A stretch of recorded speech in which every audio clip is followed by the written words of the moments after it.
Chapter 3400. Yi Qian finally understood why Xia Jinyuan was so thick-skinned. Other than his family background, it was also because of the teachings of his elders.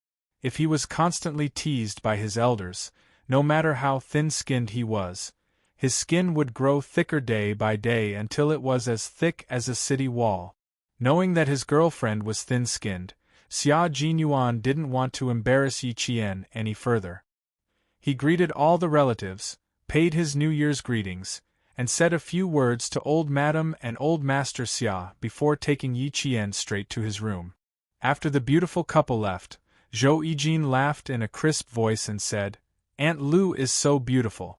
Brother Six has struck gold. I didn't expect you to find such a beautiful and capable sister-in-law.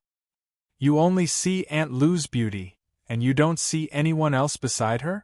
Xia Sujuan asked her daughter with a serious face. "Your Aunt Lu's beauty is secondary. With your innate qualities, you're destined to be unable to compete. You might as well compete with your innate qualities. Perhaps you'll be able to stand shoulder to shoulder with Aunt Lu." Zhou Yijin raised her hand to her mouth and made a zipper gesture, indicating that she shouldn't speak and should shut up obediently from now on. She wouldn't speak or interrupt. Her mother was really something. Two unrelated things could become one in her mouth. If she continued to speak, she would only make things difficult for herself. Moreover, she knew what her mother would say next. Xia Sujuan really did want to say a few words, but Commander-in-Chief Xia laughed and said, "Yijin's innate qualities are already outstanding enough. However, Yijin, don't listen to your mother about competing with your innate qualities, so that you can stand shoulder to shoulder with Aunt Lu. We have to learn how to play to our strengths and avoid our weaknesses. We have to work hard to avoid our weaknesses and continue to develop our strength. That's good enough." "Uncle, do you mean that Aunt Lu and I don't even have a chance of competing with each other?" Zhou Yijin asked with a bitter face. "Do you really want me to tell you the truth?" That's right, he really didn't. With Aunt Lu's talent, even your sixth brother has to admit defeat. You'd better listen to Uncle's advice. Don't compete with your Aunt Lu in terms of talent. Commander-in-Chief Xia advised his niece with a smile. Just do what you are now. Very good. Uncle is still the best. That's right, I'll just be myself. Mom, you want me to be like Aunt Lu. If one day I become someone like Aunt Lu, which man do you think is worthy of me? So, in order to let you hold your grandson, please let me be myself." As soon as Zhou Yijin finished speaking, the elders all laughed loudly. This girl didn't know any shame at all. "Don't you know shame? You didn't even bring me a boyfriend. You even said that you're going to let me hold my grandchild. Go and play with your nephews." Xia Sujuan didn't know whether to laugh or cry at her daughter's straight back and shameless words. "You're not young anymore. You're 3 years older than your Aunt Lu. When are you going to bring me a boyfriend? Don't become an old girl who can't get married. Then I'll have to consider whether I should acknowledge you as my daughter who can't even trick a boyfriend." Needless to say, she was really afraid that her daughter would become more and more powerful in the future. With such a weird personality, she was really worried that she wouldn't be able to find a boyfriend. Uncle Zhou looked at his daughter with a doting expression. No matter how outstanding other girls were, they were still other girls. His daughter was the most outstanding one in his parents' hearts. Sixth brother's wife was indeed not bad. Her eyes were like a clear breeze and bright moon. At first glance, she could make people feel that this child was open-minded and upright. She was a very good daughter. Chapter 3401. However, the best daughter was also someone else's. Uncle Zhou saw his daughter's carefree and charming appearance. When she smiled, her eyes curved like the moon and exuded a spiritual aura. Uncle Zhou felt that his daughter was the best. He smiled and said, "Your mother is teasing you. If you really stand side by side with Aunt Lu one day, your mother and I will worry about which man will dare to marry you. You have to know that it takes a lot of courage to marry you now. You should stay as you are. At least, you can make a man have the courage to marry you.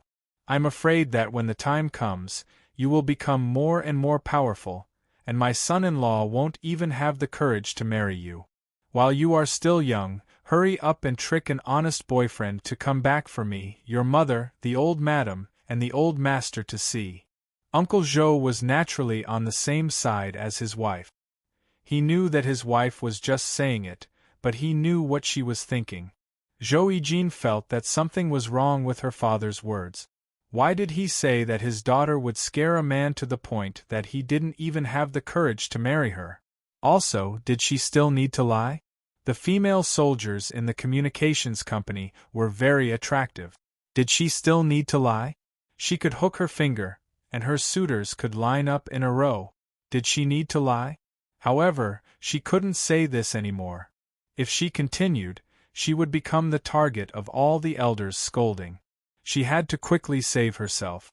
In order to let herself escape as soon as possible, Zhou Yijin looked at her own brother with a faint smile amidst another wave of laughter from the elders. Zhou Yichen, who had been silent all this time because he was afraid that the flames of war would spread to him, suddenly felt a deep sense of malice from his sister. Zhou Yijin saw that he was looking at her with vigilance. She winked playfully and said in a clear voice, "Uncle, Aunt, you should hurry up and urge my brother to find a marriage. He is only half a year younger than Brother 6, and Brother 6 already has a girlfriend. My brother is still living in the single dormitory in school. TSK, how pitiful." He knew that it was best to stay silent in this kind of situation. Therefore, he kept silent all this time, afraid that the flames of urging him to find a girlfriend would burn him. In the end, he was tricked by his own sister. He wasn't afraid of being tricked. Wasn't there still someone else? Thus, Zhou Yichen looked at Xia Yunin, who was about to sneak away, and said loudly, "Brother 5, if you find a girlfriend, I will immediately find a girlfriend and bring her back." Xia Yunin, who had already stepped out of the door. Turning his head, Jun Yen held a shallow smile, gently and elegantly welcoming the gazes of all the elders. "Sorry, there's something going on in the company. I need to make a phone call to deal with it." As he spoke, he waved the phone in his hand, indicating that he had been on the phone the whole time and had no idea what they were talking about. Little Uncle Xia Jiazi snorted heavily.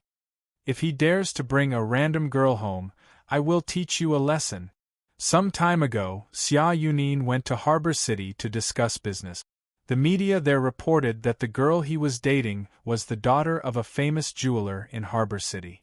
Because Xia Yunin didn't announce her family background to the public, the media in Harbor City directly wrote in bold black font that, "A toad wants to eat swan meat." Toad, Xia Yunin became a pretty boy who only had a passable face and a small family fortune and wanted to go to Harbor City to marry a rich girl. Little Uncle Xia Jiazi happened to pass by Harbor City's airport that day and accidentally saw the news that occupied a large page of the entertainment section. He was so angry that he almost had a heart attack. Chapter 3402. A toad? A gigolo who flirted with a rich girl? How dare he embarrass their family Xia? He didn't like that rich girl at all. Xia Yunin didn't accomplish anything. Even her appearance was modified. How could Xia Jiazi not be angry when he was involved in a scandal with such a woman? He was so angry that his hands trembled on the spot. Xia Yunin pretended not to hear her father's cold voice. She pretended that she was still answering the phone and walked out of the main room calmly. "If you often walk by the river, how could your shoes not get wet?" He was also tricked by that woman. He didn't know where this woman found out about his identity. She had bribed the biggest gossip magazine in Harbor City and even occupied a page of it. If he hadn't acted quickly and suppressed the news in less than 3 hours, the matter would have continued to ferment. The elders sitting there all knew that Lao Wu had found an excuse to slip away. They couldn't help but smile and shake their heads. Eldest Aunt smiled and sighed. At that time, we all thought that Lao Lu would be the most worrisome in the future. Who knew that it would be Lao Wu? Uncle, don't worry. Lao Wu is different from the other brothers. Shanghai is a big divat. Lao Wu has no choice. It'll be fine when he calms down. Take it slow. Yes, except that Lao Wu didn't bring back a girl for us. What else can't he do? Next year, try to let him bring back a girlfriend. Lao Lu this year, Lao Wu next year, Lao Chen the year after. There will be new people coming back every year. It will be more lively every year. Although the old lady sometimes didn't like Lao Wu's mistresses, she had to protect her grandson. Youngest aunt was open-minded and didn't care about these things at all. She smiled and said, "The old lady still cares about Lao Wu. I think so too. It's his father who worries about nothing. I don't expect him to bring back a lovely girl like Lao Lu's wife. I just hope that he can bring back a dignified daughter-in-law who is good at running the family. Why don't I ask Lao Lu's wife later and see if she has any good girls to introduce? Those who can be on good terms with Lao Lu's wife are definitely good girls from good families." When Xiao Yi entered the door just now, I liked her pair of watery eyes. You can tell whether a person is good or bad with just one look. Xiao Ye's eyes are clear and bright. With one look, I can tell that she is a dignified girl. It's rare for her to be so calm. She came in together with Old Sick. The two of them are a perfect match. Young Auntie helped Lao Wu out of his predicament and brought the topic back to Yi Qian. At the mention of Yi Qian, everyone in the family Xia couldn't help but nod and praise him.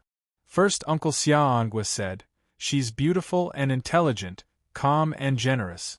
She has the strength of character and the bearing of a phoenix. Not bad indeed. It's sixth brother's fortune to be able to find her. It's also our family Xia's fortune." Even the old master nodded. "That's right. It's our family Xia's good fortune. Also, Xiao Ye's background is a little complicated. Just keep it to yourself and don't tell anyone." All the elders in the family Xia knew that Yi Qian was old Master Fu's granddaughter. They couldn't help but sigh. Although old Master Fu's granddaughter had been exposed to the outside world for almost 20 years, she was still so outstanding. It was clear that the Fu family was not afraid of anything. No matter how bad the environment was, she could still grow up healthily and become a talent. Her brothers and sisters-in-law couldn't help but sigh. They didn't expect their sixth sister-in-law to have lived such a difficult life when she was young. It was quite amazing that she was able to stay true to herself even after such a hard life. She quietly listened to the elders talk and occasionally said a few words to herself. The house was lively and prosperous. After the great-grandchildren saw their Aunt Lu, they all went to the front of the house to play in the snow. Because they liked to play with snow, they didn't clean the snow in front of the house and left it for the great-grandchildren to play with. Chapter 3403. When it came to educating children, Family Xia always respected the children's own ideas and never forced the adults' suggestions. Only when the children made a mistake would they be severely criticized. The children would not participate in the adults' conversation, but they still had a sense of beauty. They all agreed that sixth aunt was very beautiful, even more beautiful than their mother. Even more beautiful than their mother. This was what Xia Jinyuan said to his nephews. Yi Qian blushed because of him. When the children went outside, they heard Xia Lingxiao's son, Xia Yi, instructing his younger brother. He said excitedly, "Let's build a snowman as beautiful as sixth aunt. What do you think?" Okay. Sixth aunt is wearing a military uniform, so our snowman has to wear a military uniform too. And a military cap. Sixth aunt is wearing a military cap, so the snowman has to wear a military cap too. Does sixth aunt have a gun? My father has a gun. Should I steal my father's gun and give it to the snowman? Then you can steal everything while you're at it. We don't have to steal anymore. You have to be quiet and don't get caught by the adults. Then come with me, big brother. I can't carry so many things. No, it's not stealing, it's taking. I'll return it to my father after I take it. Outside, the children were talking and talking. In the end, they decided to steal Xia Yui's military uniform. Xia Yui, who was sitting in the room, raised his hand and rubbed his temples. He said to the children's mother, "Isn't it too easy to fool him? Why did he take the initiative to go home to get his own things? He wasn't like this before." "That's because if your son didn't agree, the older brothers would think he's too young and wouldn't take him out to play. He needs to show some sincerity so that the older brothers will take him out to play. Your son is very smart." So there were so many twists and turns in the story. Xia Yui nodded with satisfaction. His son couldn't be stupid. If he was too stupid, he might be like old 5 and not have a girlfriend at his age. That would be troublesome. The children decided to make a snowman as beautiful as their 6th aunt. They also wanted to steal the adults' military uniforms, which made the old madam and the old master laugh from ear to ear for a long time. These children were all the same as their father when he was young. Little Yi is indeed the prettiest among us. She even praises her child. I wonder how beautiful 6th brother's child will be when he or she is born. Eldest aunt listened to her grandchildren's childish conversation and kept pursing her lips and smiling gently. She was 61 this year and had maintained herself very well. She looked to be in her early 50s, with not many wrinkles on her face. Her gaze was gentle, and she had a slight smile at the corner of her mouth. She was both beautiful and intelligent. She was the daughter-in-law that old madam was most satisfied with. She also liked Yi Qian very much. Her 6th son had been an orphan since he was young. Although she didn't know what his occupation was, she could more or less guess that her 6th son's occupation was very dangerous when she saw that her grandson cried when he was 5 years old. She also saw that her husband was very concerned about what kind of girlfriend her 6th son had, so she was afraid that her 6th son's occupation was very dangerous.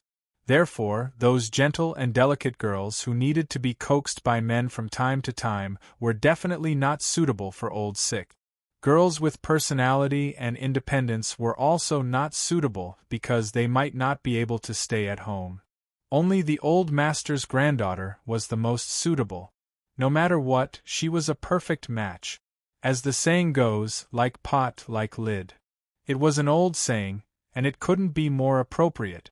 Old Madam loved to listen to eldest aunt's words.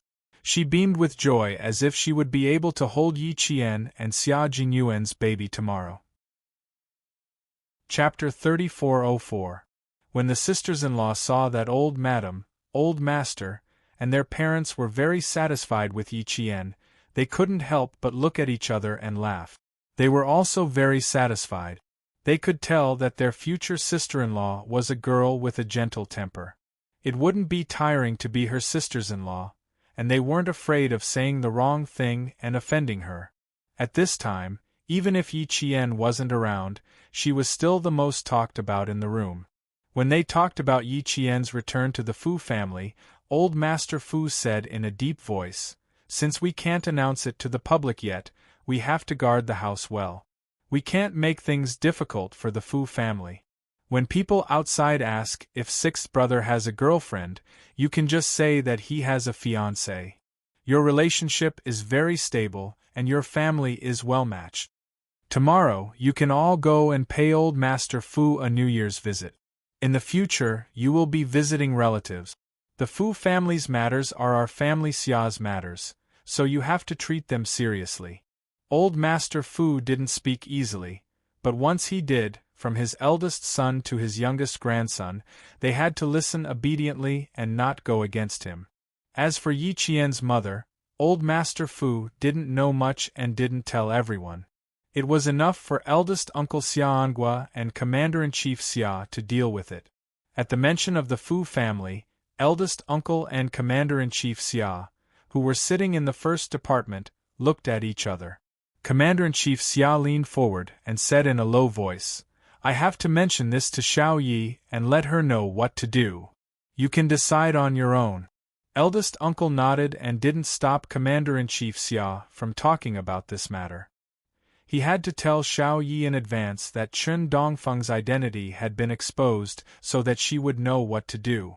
As long as Chen Dongfeng stayed at the sniper's base, nothing would happen to him. Our country was a forbidden area for foreign mercenaries, so they couldn't enter our country. The biggest enemy of the Sniper King was none other than the mercenaries. Commander-in-Chief Xia nodded gently and planned to have a chat with Yi Qian later. Sun Ying used to be a student of the town's middle school, and she had always known Principal Chen. Who would have thought that this time, she would accidentally reveal the identity of the Principal Chen? The hidden danger had been buried since Sun Ying was a student of the town's middle school, and it only came out today. It was both fortunate and unfortunate. Fortunately, the higher-ups had been monitoring Sun Ying. If anything happened, they would know immediately. Unfortunately, he couldn't immediately get rid of Sun Ying and hide the identity of Principal Chen. Otherwise, the efforts of the National Defense, the Military Department, and the Military Commission for Discipline Inspection for Martyr Sun Xueqing would all be in vain. Between the two options, he could only choose to let Principal Chen's identity be exposed. Yi Qian didn't know about this yet. She was sitting in Xia Jinyuan's room, looking at the thick red packets on the bed and feeling very worried. So much. Should we take less? Just now, she casually opened a red packet and there were 18,000. This was from Xia Yiwei, so there was no need to mention the red packets from other people. It was only thick, not thin. She received so many red packets at once, and all of them were large amounts. She was a little flustered. Especially the small wooden box that second aunt gave her. Captain Xia said it was made of red sandalwood, and the box alone was worth a lot of money. She didn't even dare to open it to see what was inside. Xia Jinyuan didn't panic at all.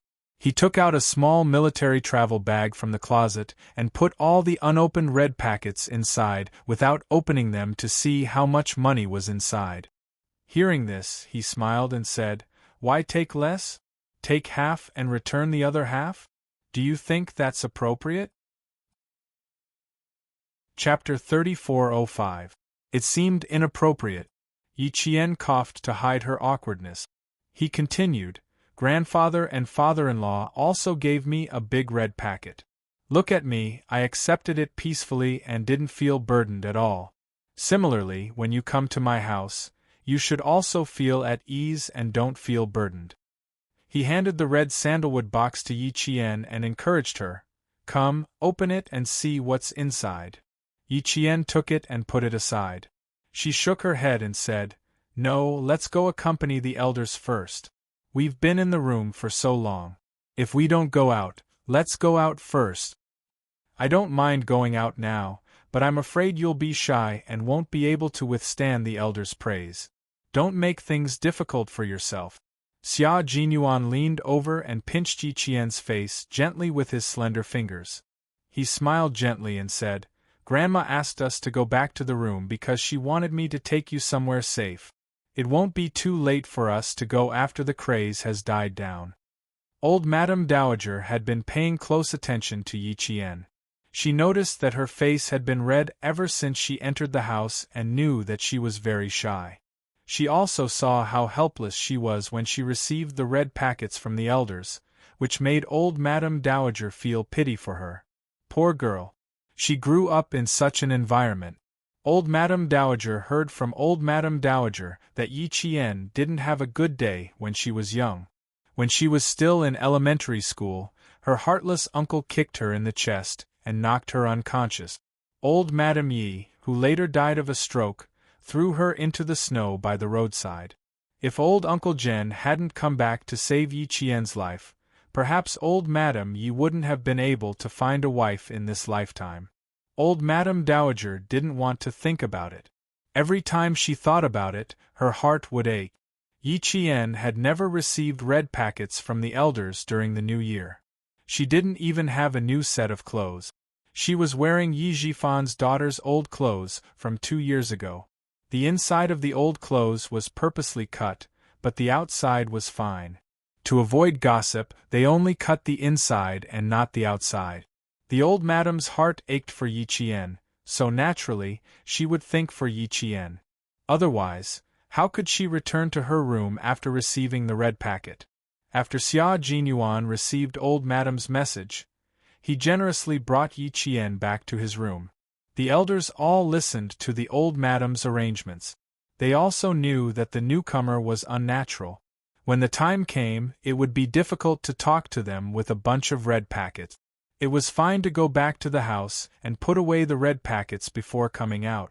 Although Yi Qian was not as good at dealing with people as Xia Jinyuan, she knew that it was only because the elders noticed her awkwardness that she was allowed to come out for some fresh air. It had already been nearly 10 minutes, enough for him to run more than 2,000 meters. If she didn't go out now, it would be rude of her. When the elders saw Xia Jinyuan coming back with Yi Qian, the love in their eyes did not diminish. It was as if they were looking at their own daughter. They smiled and pulled Yi Qian to talk about other things. They did not mention the word red packet. The most they asked was whether Yi Qian treated her well. If Yi Qian did anything wrong, she should not be afraid. She should educate him directly and not let him go overboard. Men are always asking to be taught a lesson. Teach him a few lessons and he will be obedient. Otherwise, if you let him do as he pleases, he will be terrible. He will only need a pair of wings to fly. The attentive young aunt imparted her experience to Yi Qian. Although second aunt died in the line of duty because of second granduncle, she also held Yi Qian's hand and said gently, "Yi Qian may speak coldly sometimes, but he is the kindest person in the world. He had a good relationship with Yi Wei. He knew how to protect his sister from being taken advantage of at a young age. Now that he has found you, second aunt can guarantee with my integrity that he will not let you down." Chapter 3406. Second aunt was also from a prominent family. She was kind and reserved when she spoke. She reminded Yi Qian like a mother. As for you, don't be afraid of him. Don't let him do as he pleases. If he does, teach him a lesson. Don't feel burdened. We, including old madam and old master, won't say anything bad about you. We'll even applaud and praise you for teaching him a good lesson. Men with family Xia are a little stubborn. If you don't teach them a lesson, they'll completely indulge themselves. You have to control them. Don't be too lax. It's not good to be too lax. You have to be a little strict. But you can't be too strict. Every time you're strict, give them a sweet date and coax them a little. I guarantee that sixth brother will listen to you in the future. He'll go east and never go west. He'll respect and love you and will always be by your side. Ever since Yi Qian's birth mother passed away, she had lived 2 lifetimes but had never been treated like a mother. When she suddenly heard second aunt's kind and attentive advice, her heart instantly boiled with warmth. Her hand was held by second aunt and she nodded meekly. "Don't worry. I won't let you, old madam, and old master down. I won't let the elders in the family worry. You're a good child. Second aunt, I believe that you'll definitely lead a good life. In short, when you're with family Xia, you won't be wronged. No one will let anyone be wronged, let alone outsiders." Yi Jian's heart was filled with warmth when she heard that. She could tell what was hypocrisy and what was sincerity. As for second aunt and eldest aunt, they were sincerely concerned about her and hoped that she could live well with Captain Xia. How could she let down such precious care? When Xia Jinyuan heard that, every time you're strict, give them a sweet date, he asked his 4 brothers who were already married and had children, "Have you all been like this?"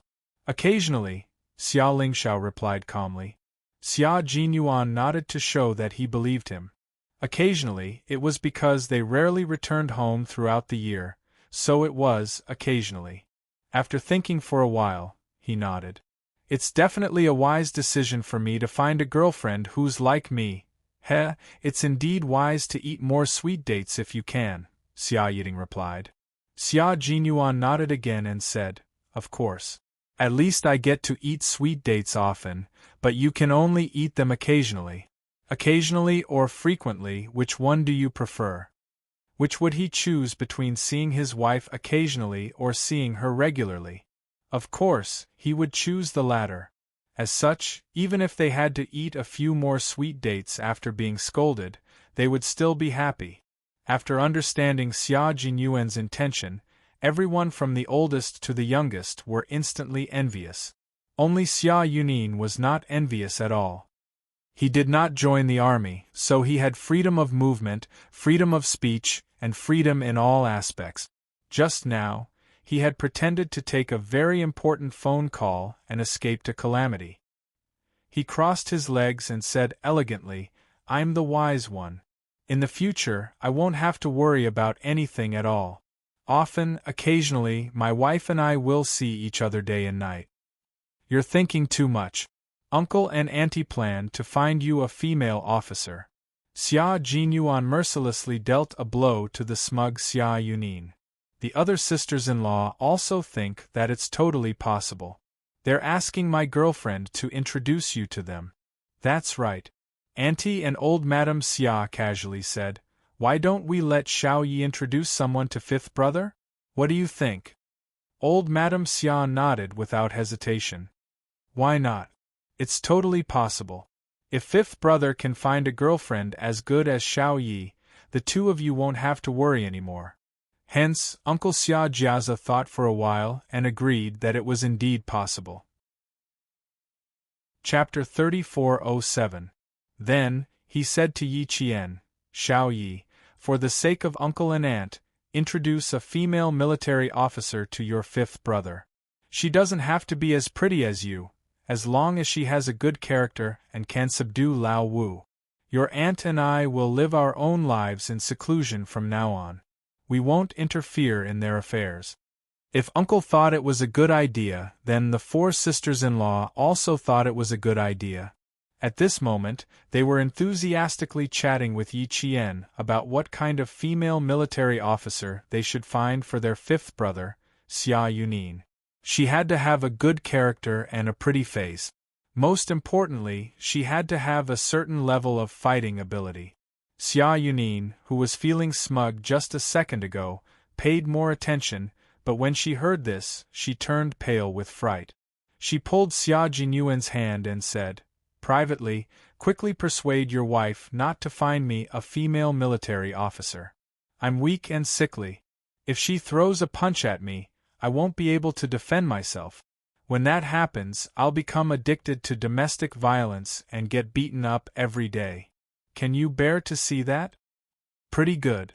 I'll ask around for you later." Xia Jinyuan firmly brushed away Xia Yunin's hand. He didn't feel bad at all. In fact, he raised both hands in agreement. Not only did he raise both hands in agreement, but Xia Lingshao and the others also raised their hands in agreement. With this, Xia Yunin, who didn't join the military, had nothing to show off about. Unfortunately, Yi Qian didn't know any female military officers.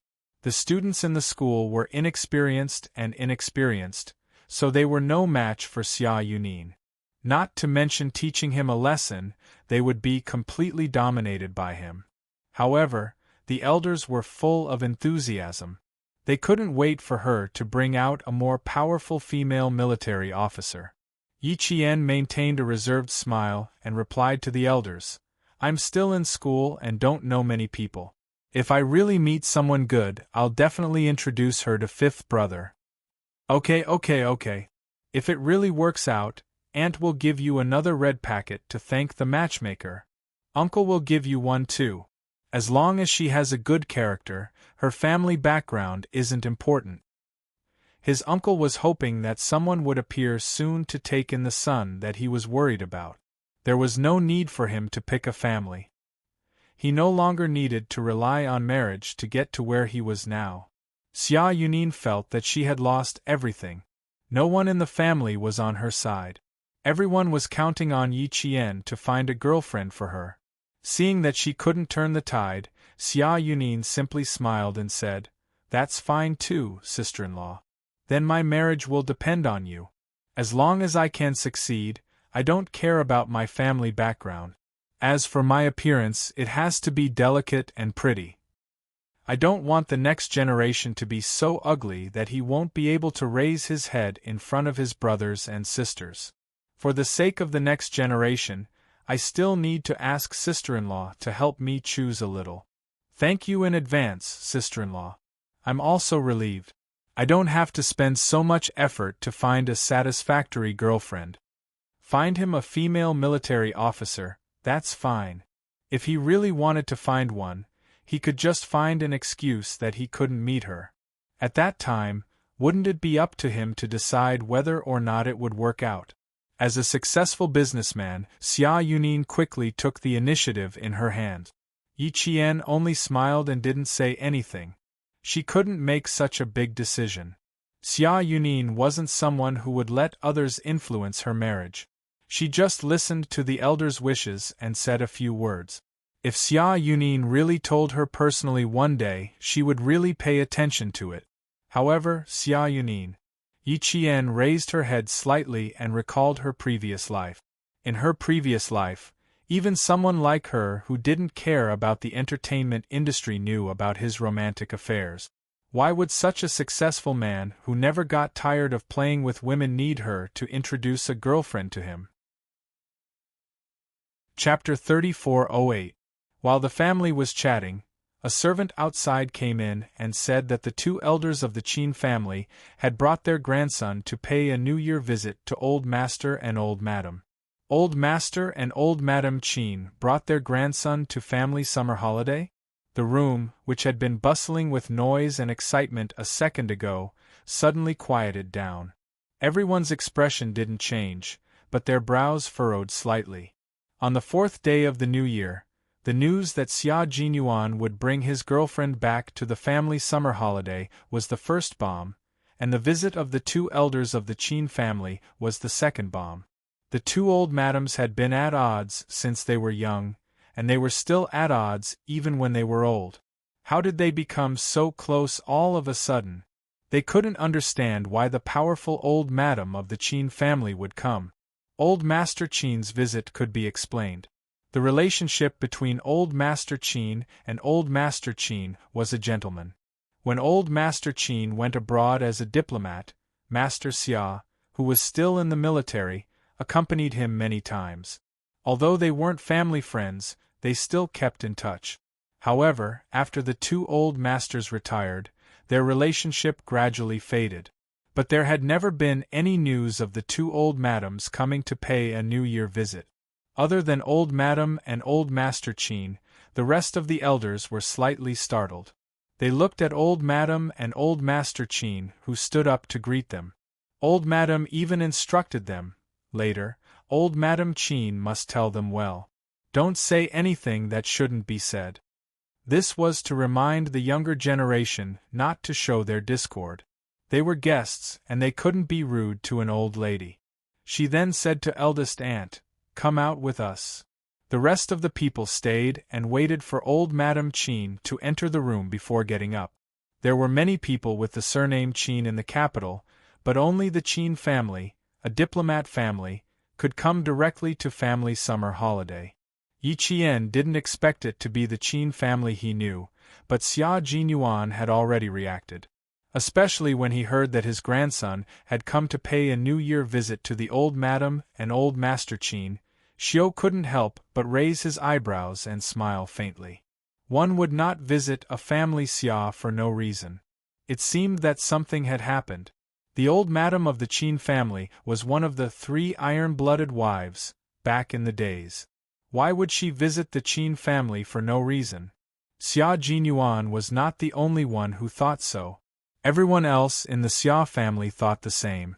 At this time, Old Madam Qin was already holding hands with Old Madam. She said kindly, "I haven't gone out for a long time. I think that if I don't come out to visit friends now, I'm afraid that in a few years, even if I have the intention, I can't do it." Wasn't that right? As one grew older, one's lifespan decreased with each passing day. Who knew what would happen in the future? It was better to take advantage of the fact that one was still able to move around and walk around more. Hearing this, the old mistress could not help but sigh. Their generation was becoming fewer and fewer. Half a month ago, there was an old acquaintance who passed away in his sleep and ascended to the western paradise. That was the first time the two of them met, and it was under such a sad scene again. The two of them held hands and said a lot of intimate things, reminiscing about their youth. Out of 10 sentences, half were about the friend who passed away in her sleep, one of the 3 iron-blooded wives in the Secret Service who was known as one of the 3 iron-blooded wives. For a moment, they felt less distant and more intimate. Old Master Cheen and Old Madam Cheen brought their grandson over for the new year. It was obvious that the relationship between the two families would become better and better. Old Madam Cheen smiled and said, "That's right. I was planning to visit your house when it was quieter these few days. Who knew that you were still as efficient as when you were young?" Chapter 3409. I'm old. I don't have the complexion of when I was young, let alone agile. Look at me now, I'm trembling when I walk. Alas, I'm old, I'm really old. Old Madam Cheen laughed and sighed, but she couldn't hear anything else. When they were young, Old Madam Cheen was also a strong woman, and so was Old Madam Cheen. The two of them had worked together in the same agency, so there would be some friction between the two of them. Later, they got married and had children. One married a diplomat and the other married a military officer. Their family backgrounds were similar. Even if they didn't compare themselves, their colleagues in the agency would. Moreover, the two of them were two of the famous 3 iron-blooded wives in the agency. If they didn't compare themselves with them, who else could they compare themselves with? They weren't bad friends when they were young, but they didn't have any contact in private except for work, even when they grew older. The older generation knew that the 2 old madams of the Cheen family and family Xia didn't see eye to eye when they were young, and they still didn't see eye to eye when they were old. Even if they had worked in the same agency and sat in the same office, they still didn't have any contact. Now that they suddenly buried the hatchet, it was no wonder that eldest aunt and eldest uncle were surprised.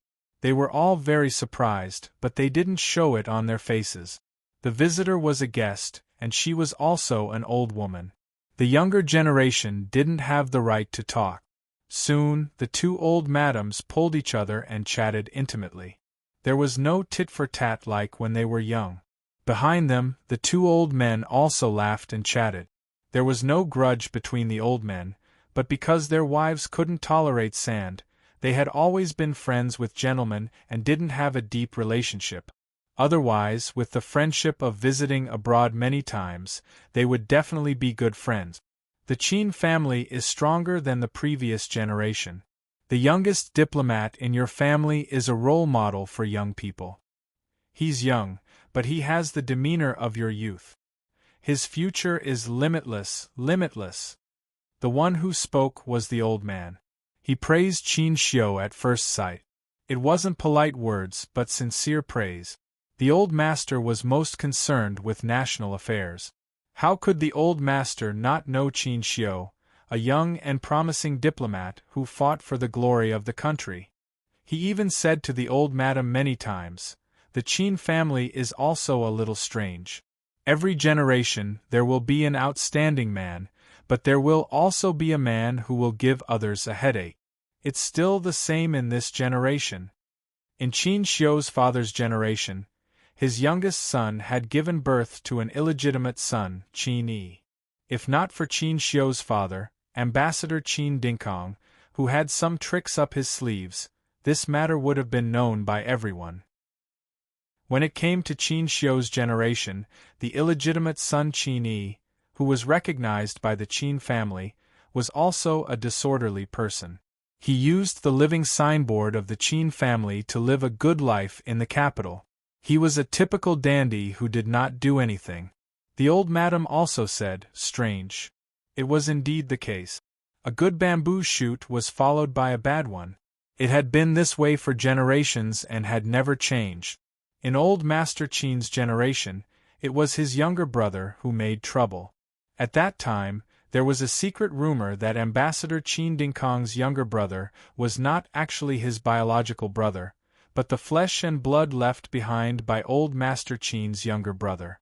Because of this, another illegitimate son was born. However, these were old stories. Now, except for the older generation who still knew some inside stories, few of the younger generation knew.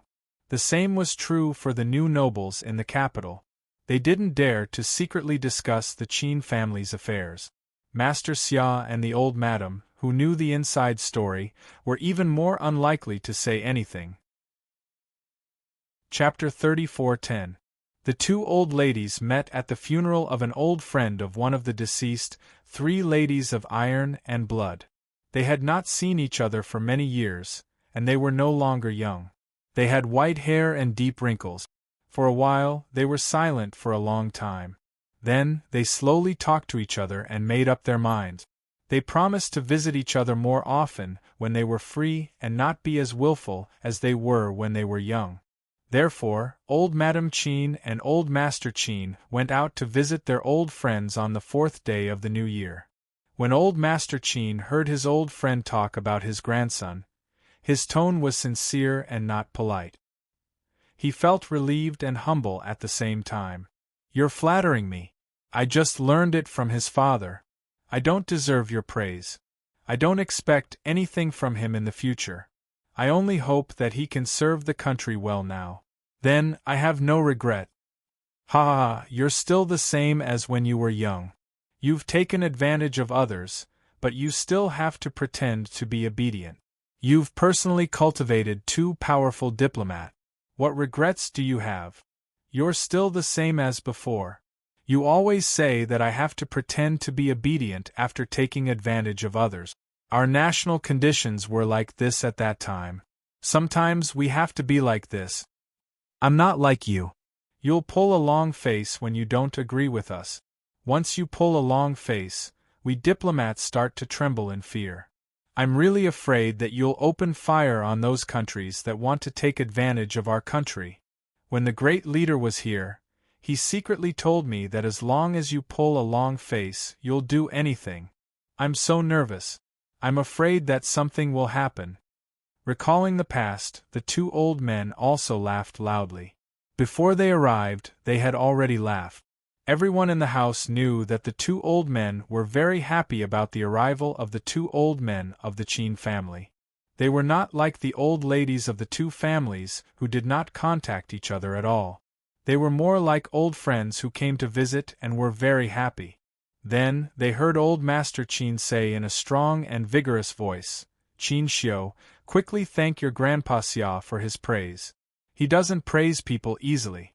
Today, he praised you. It's obvious that you've really done something that your Grandpa Xia praises." As a grandfather, he naturally knew how outstanding his grandson was. However, he was even happier to hear his old friend who did not praise people easily. This meant that his grandson had been recognized by the older generation.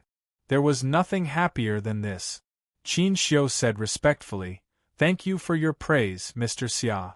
It's what I should do." He was neither servile nor overbearing, and remained unfazed by honor or disgrace. He displayed the demeanor of a diplomat in every aspect, which made the old man, who was observing from a close distance, even more satisfied. The country needed such people to carry heavy beams and shoulder heavy responsibilities. The words "Qin Xiu" drifted into Yi Qian's ears. Yi Qian reflexively looked at Xia Jinyuan, who was sitting next to her. Coincidentally, Xia Jinyuan was also looking at her. When their eyes met, Yi Qian's eyes were filled with questions. In the past, Captain Xia had personally told her that the old madam of the Qin family and the old madam at home had been at odds since they were young. But from the laughter and chatter of the four old men, how did it sound like they were at odds? Clearly, they had a very good relationship. Xia Jinyuan was also puzzled. He shook his head slightly at Yi Qian, indicating that he also did not understand why the two old men had suddenly reconciled. Then, he looked at the expressions of eldest uncle, youngest uncle, and old man Xia. They were also puzzled. It seemed that only the 4 old men could understand. The 4 old men chatted and laughed as they entered. Qin Xiu followed closely behind them. After entering, Qin Xiu was so shocked by the room full of people that she stopped in her tracks. She knew that family Xia had a prosperous family, but when she saw them, the impact on her heart was still very strong. Especially since there were many people in military uniforms, it was even more visually shocking. However, the one who shocked Qin Xiu the most was still Yi Qian. Chapter 34:11. Yi Qian wasn't shocked, nor did she seem flustered by Qin Xiu's arrival. This was the family Xia, and old Madam and old Master Xia had welcomed the 2 elders so calmly. The elders in the family Xia didn't ask her to leave because of her status. They had inadvertently told her in the most direct way that no matter what her status was, the family Xia would protect her. Therefore, when she saw Qin Xiu looking at her, the corners of his mouth curled up and he revealed a slight smile.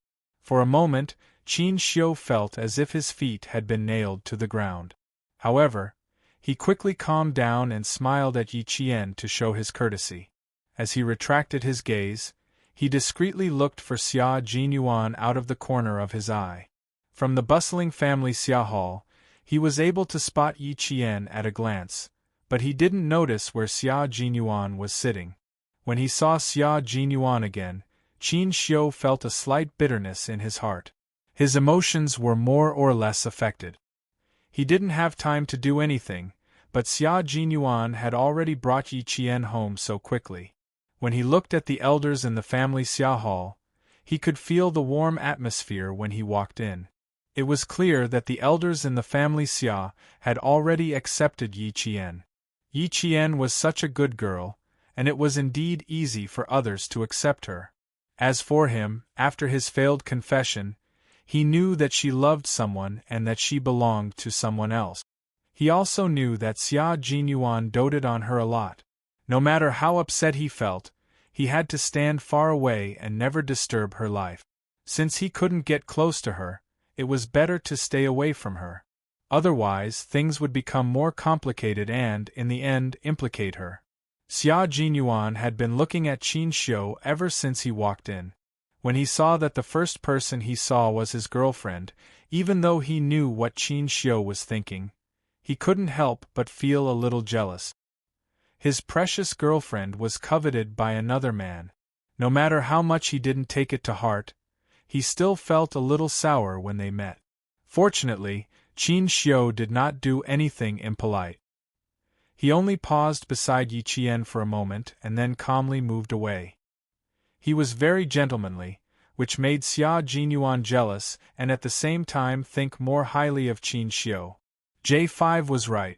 If Yi Qian had met Qin Xiu earlier, with Qin Xiu's outstanding performance and way of handling things, he and Qin Xiu might have swapped roles today.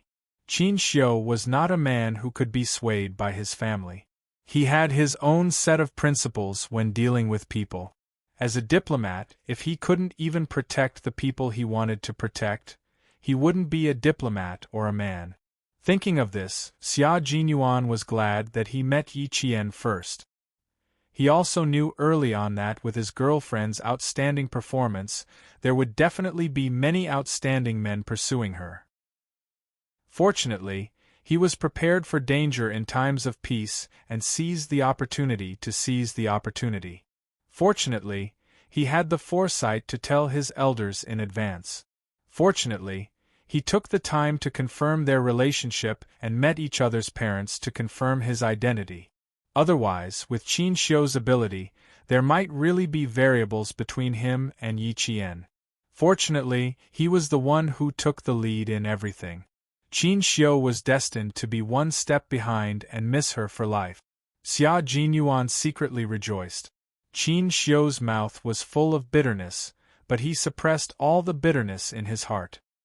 His elegant and handsome face maintained a decent smile as he greeted the other elders in the family Xia.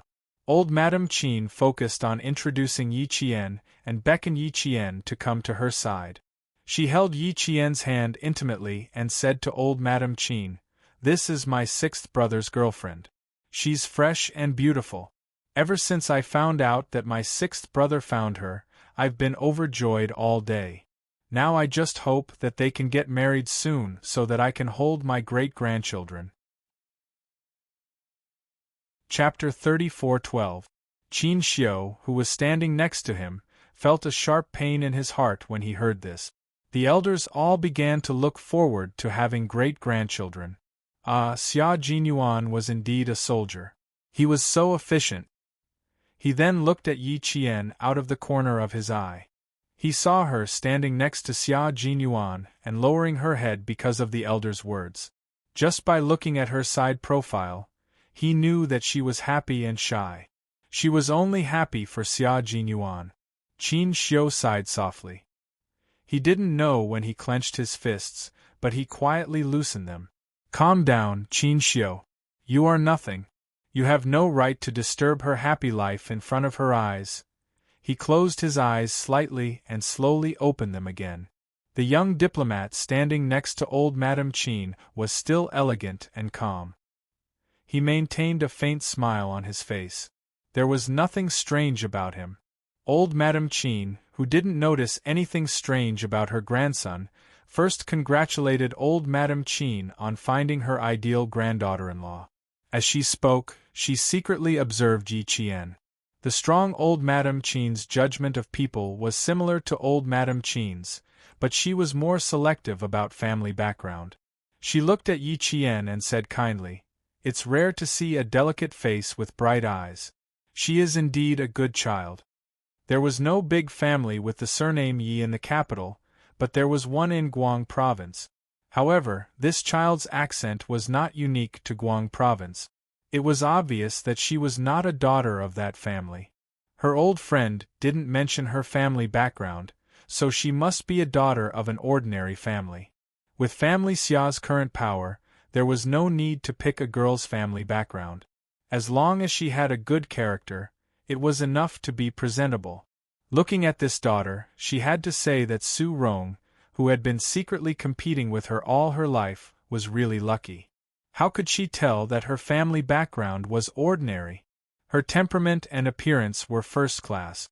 Just these 2 points alone were enough to make people not care about family background. Looking at the family Xia, the whole family was happy and harmonious. There was not the slightest bit of unhappiness between the brothers, and the sisters-in-law were also harmonious. They all treated each other as a family. Ever since she stepped through the red lacquered door of the family Xia, she could hear the laughter in the room through the projector wall. A prosperous family was talking about family Xia. Old Madame Qin couldn't help but sigh secretly in her heart. So what if her family background was good? Take her second daughter-in-law as an example. Because her eldest and youngest uncle's families had both married daughters-in-law of high status, she had to work hard to find a daughter-in-law for her grandson, Qin Xiu, whose family background, appearance, and talent were not inferior to those of her eldest and youngest uncle's families. She was picky about this and that. Did she really think that other people's daughters were all cabbages that she could pick and choose? Not only did she pick on her grandson, but she also picked on her granddaughter, Qin Ying's marriage. Now, her granddaughter did not return home all year round and went abroad every day just to avoid being picked on by her mother. She had been competing with Su Rong for a lifetime, but in the end, Su Rong didn't need to compete for anything. She was lucky when she was young, but now that she was old, her luck and fortune were still better than hers. Old Madame Qin sighed in her heart, but she didn't show it on her face and said with a smile, "You are getting more and more lucky as you live. Why can't my grandson find such a good granddaughter-in-law? Her character and family background are not bad, but why is there no movement at all in that marriage line?" Then she said to Yi Qian, "Good daughter, if you know someone, for the sake of your grandmother, do me a favor and help my grandson keep an eye out." In response, old Madame Qin laughed loudly and said, You are still young even when you are old. You are starting to have ideas about me again. You want sixth brother's wife to introduce a girlfriend to your grandson? She has to line up. Our family's Laowu just asked her to help him find one. Chapter 34:13. Hearing this, old Madame Qin laughed and said, "That's great.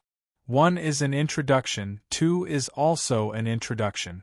Why don't they do it together?" Then, she said to Qin Xiu, who was talking to Xia Jinyuan and the others, "Come, Qin Xiu, come and thank your sister-in-law. Maybe she can really introduce a good wife to you." Old Madame Qin didn't know what her grandson was thinking. Her action was undoubtedly rubbing salt in Qin Xiu's heart. Xia Jinyuan sympathized with his love rival. He felt sorry for him when he asked the person he liked to introduce a girlfriend to him. In this situation, he didn't need to say anything to make Qin Xiu suffer. Xia Jinyuan couldn't help but smile. He wasn't a kind person. It was already very gentlemanly of him not to add insult to injury when he saw his love rival suffering. Qin Xiu's heart wasn't rubbed with salt, but a cold wind. His heart was so cold that there was no heat. His blood gradually turned cold, and his body almost didn't feel any heat. Grandma was, alas. Qin Xiu sighed without a trace. He walked to old Madame Qin's side, took a deep look at Yi Qian, and then said to old Madame Qin with a helpless expression, "Grandma, please save some face for me. I'm 28 years old. I'm also embarrassed that you're spreading the net for me everywhere." In front of the elderly, Qin Xiu had always been filial and never said anything harsh. He only said things that made the elderly feel comfortable. He was also a man of good character and filial piety. Hearing this, old Madame Qin smiled and glared at her grandson. "You also know that you're 28 years old. Why don't you bring back a granddaughter-in-law for me as soon as possible? Look at Yuan, who is 1 year younger than you. He's so fast that I'm envious." Qin Xiu couldn't say anything. He could only sigh in his heart. "It's not that I don't want to bring a granddaughter-in-law, but the granddaughter-in-law I like has been taken away in advance." Unable to tell the truth, he maintained a gentle smile and agreed. "Don't worry. There will be such a day. How can I be at ease? Let's go and learn from Yuan and see how he managed to woo such a beautiful and dignified girl." Because he was thick-skinned enough, he had already targeted Yi Qian when he was still in junior high school. When he was in high school, he couldn't help but make his move. That's why Sun Tzu was a little late. Qin Xiu smiled at Yi Qian, then turned back to talk to Xia Jinyuan and the others. Other than the glance he gave Yi Qian when he entered the room, and the deep glance he gave Yi Qian just now, he did not spare any extra glances. It was as if he had never met or interacted with Yi Qian, and he had never confessed to Yi Qian. Everything he did was as calm as water, and he did not evade or avoid it, nor did he make things difficult for Yi Qian. Some bandit gentlemen were like gold or tin or jade. Qin Xiu was such a man. Old Madame was afraid that Qin Xiu would feel uncomfortable, so she simply said to the juniors who were still sitting in the room, Okay, you guys go and play on your own. Old 6, old 5, you guys are about the same age, so let's have a chat." On Yi Qian's side, Zhou Yijin whispered, "Aunt Lu, help me ask Qin Xiu's phone number later. Several of our comrades in the phone company like him." Every time they saw Qin Xiu appear on TV, even if it was just a small shot, they couldn't help but want to scream. Their eyes lit up, and they wished they could squeeze into the TV screen and shake hands with Diplomat Qin. They really didn't expect that the Diplomat Qin they liked would come to Grandma's house. She could show off for a few days when she returned to the company. Ha, they were all envious. Chapter 34:14. Yi Qian originally wanted to tease her by saying, "What, have you taken a fancy to him?" But when he turned his head, he didn't see anything strange on Zhou Yijin's face. There was only that kind of excitement to watch a good show. He knew that the girl in front of him didn't have any other feelings for Qin Xiu. She was just curious. He swallowed the words that were about to come out of his mouth and smiled. If you want to know, go ask him yourself. If I go ask him, I'm afraid that Brother Lu will be jealous. It had only been half a month since Qin Xiu confessed to her and they met again. He really did what he said at that time. They would be friends even if they met again and wouldn't embarrass her. He was a gentleman and kept his word. When they met again at Family Xia, she couldn't see anything strange from his eyes, face, and actions. He was still that elegant and noble young diplomat. Yi Qian was used to believing in Qin Xiu's character. Zhou Yijin thought about it and agreed. She couldn't let Yi Qian take the opportunity to ask for Diplomat Qin's phone number. Then, she would ask Brother Wu and Brother Lu. Her dark eyes looked around cleverly. Fourth sister-in-law, who was sitting next to her, saw this and pursed her lips into a smile. She quietly joked, "What, our Yijin also thinks that Qin Xiu is not bad?" From fourth sister-in-law's point of view, as long as you are interested, you and Qin Xiu won't have any problems being together. Old Madame Qin will definitely be happy. As for Mrs. Qin, she will also be very happy. Jin's family background, appearance, and talent were all good. Even she knew that Mrs. Qin was very picky about her future daughter-in-law. As long as the two of them were interested, she definitely wouldn't stop them. Unfortunately, Zhou Yijin wasn't interested in Qin Xiu. No one knew that she didn't want her husband who couldn't come home all year round. Her family was full of soldiers, and she had seen too many sad things that outsiders didn't know about. Take fourth sister-in-law for example. When she gave birth to her nephew, her water broke in the middle of the night and fourth brother couldn't come home. Fourth sister-in-law took care of everything by herself. From the hospital to the birth of her nephew, fourth brother didn't know anything. Later, when her nephew was 1 month old, fourth brother rushed back. Such an unyielding man hugged fourth sister-in-law tightly and cried in front of the family. Fourth sister-in-law tried her best to comfort him, saying that she was fine, that everything was fine with the family, and that fourth brother didn't worry. In the end, fourth brother, who had been quietly crying, suddenly burst into tears. Both the children and the adults had been given notices of critical illness. Because her husband was not by her side, her second aunt signed on behalf of the family members. And big brother, second brother, third brother, they were all the same, especially third brother. He didn't even know that sister-in-law was pregnant. When he came back, sister-in-law carried his little nephew to welcome him. He even asked foolishly, "Whose baby did you bring home? Don't tell me one of them gave birth to a nephew for me." Third sister-in-law didn't know whether to laugh or cry. She said, "Your biological son," and shut the door on third brother, whose face was full of stubble. Later, third brother called to ask and found out that third sister-in-law was carrying his biological son. Sigh. Mom told me later that third brother was so angry that he wanted to slap himself. He didn't know that third sister-in-law was pregnant and didn't know that she gave birth. Third brother, who couldn't even recognize his biological son, felt guilty and blamed himself.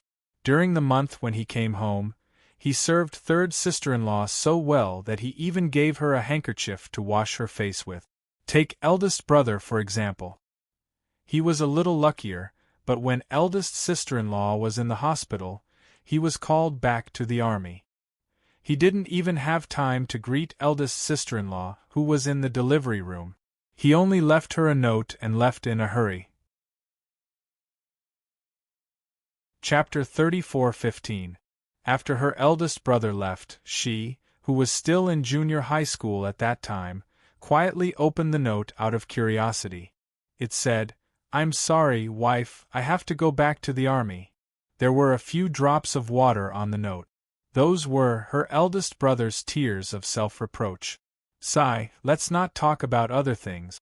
Anyway, from junior high school until she graduated from university, she was a witness to her brothers' and sisters-in-law's matters. No one knew more about her sisters-in-law's sadness than her. Who asked her to study in the capital? She knew everything that happened at home. When her sisters-in-law gave birth to little nephews, she was there the whole time. When other women gave birth, their husbands would kiss and hug them. What about her sisters-in-law?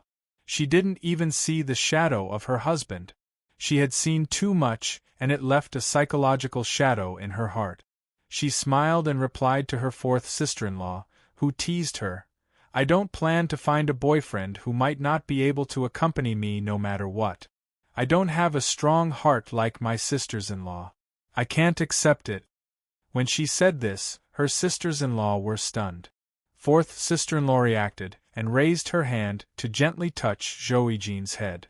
She smiled and said, "Yes, with our sister Jin's qualifications, you can find a boyfriend who can take good care of you. Don't look for someone like your brothers. I also advise you not to look for one." Tiredness, bitterness, she had experienced all of it. If she wasn't strong enough, she might not be able to get through it. That was why sixth brother was smart. He found a like-minded girlfriend, so that they could understand and support each other. That was the best outcome. After the other sisters-in-law reacted, they first glanced at Yi Qian. The eldest sister-in-law even gently patted the back of Yi Qian's hand to comfort him silently. Other than not being able to accompany his wife often, men with family xia were very good in other aspects. Although most of them had to shoulder the big and small matters at home, they were still envied by their friends. There was no other reason. Their husbands made them worry less. Although they couldn't accompany them often, as long as they were home, they didn't even need to do the housework themselves. They could put down their status and didn't need to interfere with washing or cooking. This was very good.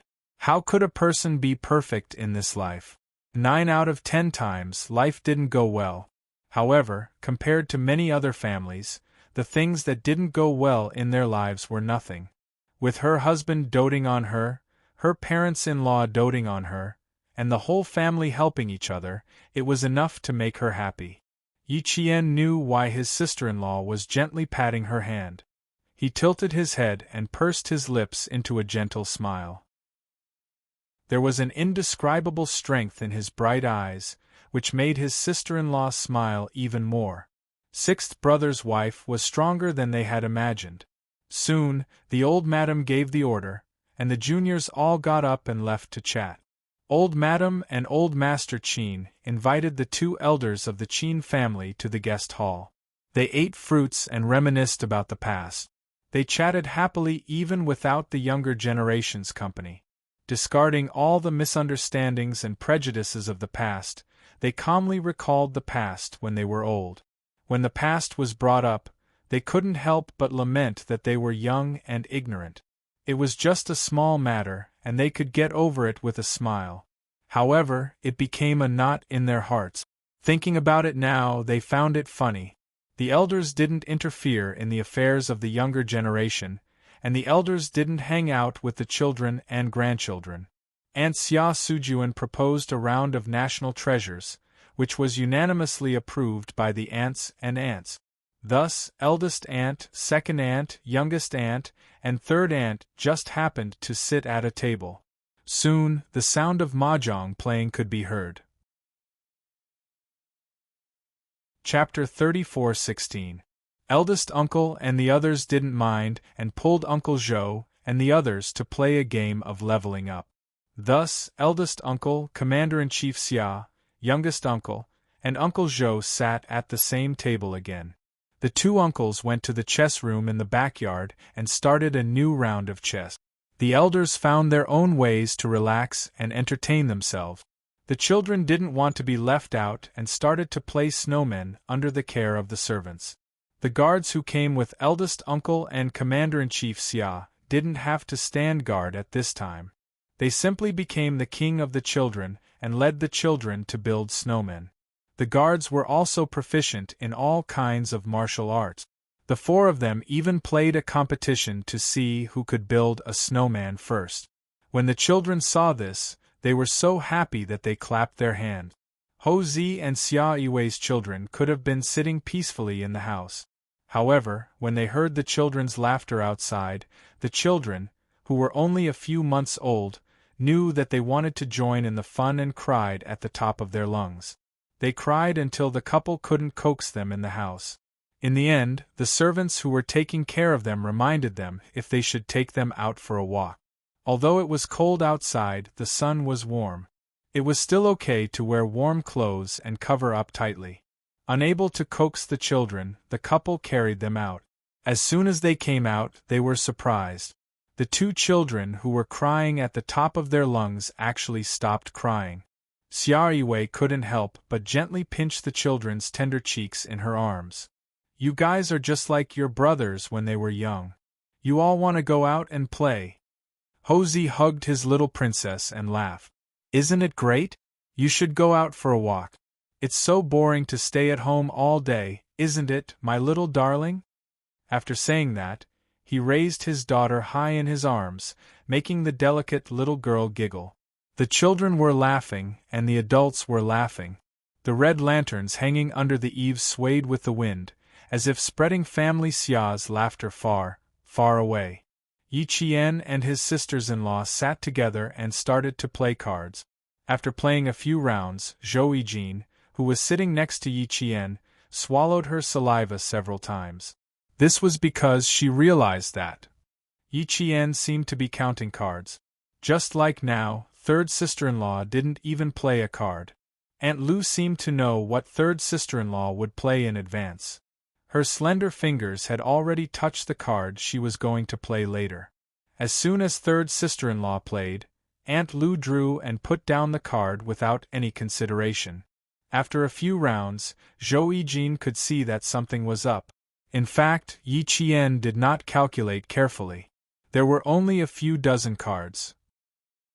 She remembered what she had in her hands and what was on the table. She could guess what cards third sister-in-law and fourth sister-in-law had in their hands. Eldest sister-in-law and second sister-in-law didn't play, and all the younger generations were looking for entertainment. It wouldn't be good if no one responded to old madam and old master's orders. Xia Lingxiao and Xia Yiding didn't play either. They were both accompanying their wives. They were the type that couldn't be coaxed away. The two sisters-in-law were used to this. After glaring at the two brothers, they ignored them and walked around the room to chat. They felt that it was more interesting than sitting and playing cards. After second sister-in-law walked around Yi Qian's table, Xia Yiding looked to the side and smiled meaningfully. It's difficult for the two of you to win against sixth sister-in-law. He could tell at a glance that Yi Qian had memorized all the cards. Playing these small cards was like an adult playing against a 3-year-old child. He won without any pressure. When Yi Qian heard this, he knew that second brother had noticed something. He looked up and smiled at Xia Yiding. He continued to play cards. I'm sorry, sisters-in-law. I won again. Chapter 34:17. The two of them gradually came back to their senses and put down their cards. They smiled at Yi Qian and said, Fortunately, we were just playing and didn't bet. Otherwise, with Xiao Ye's luck, we would have lost so much that we wouldn't be able to return home today. Yes. Third sister-in-law, fourth sister-in-law, you really can't beat Aunt Lu. What cards do you want to play? Aunt Lu already knows. Zhou Yijin nodded heavily. Although she was older than Yi Qian, she called her sister-in-law very naturally and didn't feel guilty at all. Fortunately, you didn't bet. Otherwise, you wouldn't be able to return home. Xia Jinyuan and the others didn't play cards. Firstly, it was because of their status. Secondly, Qin Xiu was around. It was better to chat than to play cards. After hearing some noise, Xia Yujing raised his eyebrows at Xia Jinyuan. Do you want to play a few rounds? Was he trying to get back at them for his wife? Xia Jinyuan stretched his long legs and got up lazily. Sure, let's play a few rounds. He then asked Qin Xiu, do you want to join us? Join them and watch them being lovey-dovey? Qin Xiu smiled and shook his head. You guys play. I can watch from the side. Let's see who's better. Sure. As for Qin Xiu, Xia Jinyuan didn't have the status of a love rival, so he still appreciated him quite a lot. Even though they didn't have a deep relationship before, he knew that Qin Xiu was a good person. Now that they chatted a little and he didn't even look at his girlfriend, Xia Jinyuan appreciated his gentlemanly demeanor. If the other party could do this, there was no need for him to be too prejudiced. Qin Xiu knew what to do, and Xia Jinyuan also knew what to do. For a moment, they were able to chat and there wasn't much fighting. Xia Yujing, who wanted to get back at them for his wife, said to Xia Yui, "What about you? Do you want to join us?" Third brother Xia Yui nodded, indicating that he didn't have any objections. Thus, in the end, Yi Qian and Xia Jinyuan were matched up against each other, while Xia Yui and Xia Yujing were matched up against each other. The 3-player checkpoint became a 4-player checkpoint. Yi Qian didn't know whether to laugh or cry. As he shuffled the cards, he said to the 3 family Xia brothers, "I didn't count the cards, but I know what cards I've played. Third brother, fourth brother, please go easy on them later." Both of them were senior colonels with heavy responsibilities. If they met outside, she would have to salute them. To be honest, Yi Qian felt a little pressured that they were playing cards at the same table one day. Xia Jinyuan did not have so many scruples. He glanced at the 2 people who were supporting his wife and smiled at Yi Qian. "Since third brother and fourth brother are in the mood, let's play with them. We don't have to be too serious. Just play casually, lest they lose too badly and lose face in front of the sisters-in-law." Third sister-in-law pursed her lips and smiled. "You guys have fun, don't worry about me. I'm only looking at Xiao Yi to see if she really knows what cards you're going to play." Third sister-in-law also smiled and said, "Xiao Yi is the main point. Otherwise, we wouldn't have given up our seats so easily." The 2 sisters-in-law didn't need their husbands to stand up for them. They were just playing for fun. However, their cousin said that Xiao Yi knew what cards they were going to play, so they wanted to stand aside and see if that was the case. "Since we're not playing with money, let's play something new. We'll play within 3 seconds. What do you think?" Xia Jinyuan proposed a new rule. After the player plays, the next player has to play within 3 seconds. Those who don't play within 3 seconds will be counted and have to take out their biggest card. What do you think? It was an interesting new rule. This way they could see who reacted faster. Chapter 34:18. There was no need for the people sitting at the table to express their opinions. Third sister-in-law and fourth sister-in-law had already agreed. Yi Qian naturally had no objections.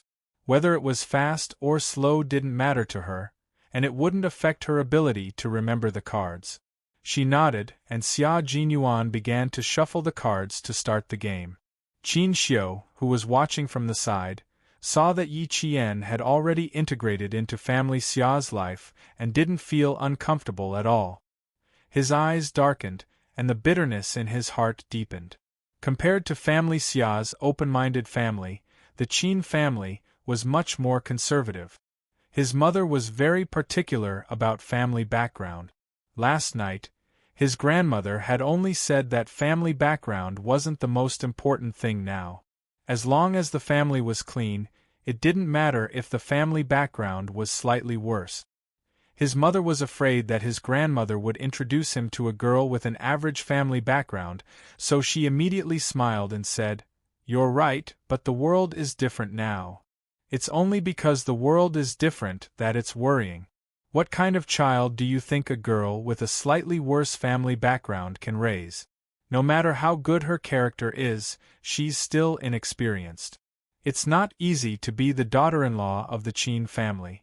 If she has a good character, but she's inexperienced, how can she handle everything?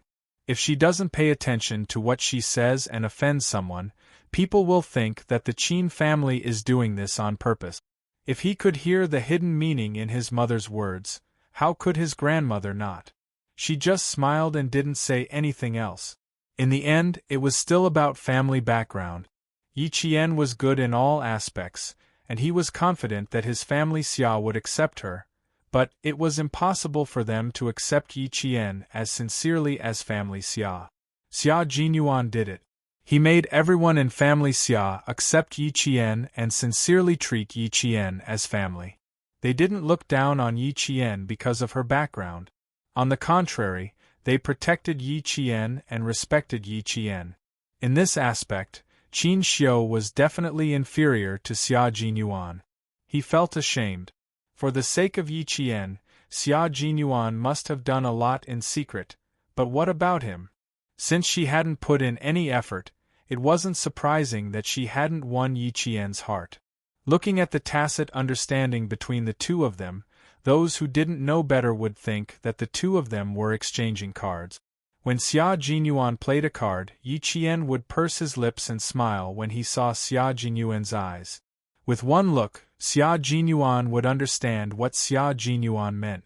The two of them went back and forth, and the other two family Xia brothers were on high alert, not daring to be distracted.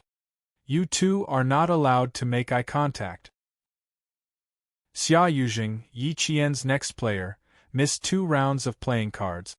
After taking out a pair of 2s and a pair of old kings, he finally couldn't help but say, "A new rule." Xia Jinyuan raised his eyebrows and replied lazily, "You're the older brother. You have the final say." Xia Yui glanced at him and continued to stare at the cards in his hand and on the table. Yi Qian smiled until his eyes turned into crescents. He also didn't have any objections to the new rule. Qin Xiu lowered his eyes slightly and suppressed the bitterness in his heart. The expression on his face finally couldn't hold on any longer, and he revealed a hint of bitterness. With his mind preoccupied, he didn't notice that Xia Yunin, who mingled in the field of love, had been discreetly sizing him up a few times. When Xia Yunin took one last look, there was a hint of coldness in her eyes. Who would have thought that the famous diplomat of the Qin dynasty would have taken a liking to old Six's girlfriend? He hid it well. I almost didn't see through him. Later, he had to remind old Six that this young diplomat of the Qin family was no ordinary man. He was so outstanding that he had to be strictly guarded against. Chapter 34:19. How could Xia Yunin tolerate his sister-in-law being coveted by others, especially by such an excellent diplomat? If it were someone else, he wouldn't care, but Qin Xiu was different. He was the youngest diplomat, the most promising one, and even his father couldn't help but praise him. He had only heard his father praise 2 young people of the same generation. One was Li Jinyan, the grandson of Old Man Li, and the other was Qin Xiu, the grandson of Old Man Qin. Both of them were giants among men and were the ideal son-in-law for many noble ladies in the capital. He didn't expect that Qin Xiu also had his eyes on old Six's girlfriend. Although he had good taste, he was with the wrong person. Xia Yunin's eyes flashed with coldness. Just as he was about to remind Xia Jinyuan, Qin Xiu seemed to have sensed it and looked over. Qin Xiu smiled and naturally looked away to see the 4 people who were playing cards quickly. How could he be so magnanimous after being caught? Xia Yunin couldn't help narrowing his eyes. He suddenly thought of the interaction between old Six and Qin Xiu. It didn't seem like the first time they met, but they knew each other. Could it be that old Six already knew that Qin Xiu liked Xiaoya? If he knew, then he didn't have to remind him. With old Six's intelligence, he would know how to deal with it. Then again, even if Qin Xiu had a good impression of old Six's wife, he wasn't afraid.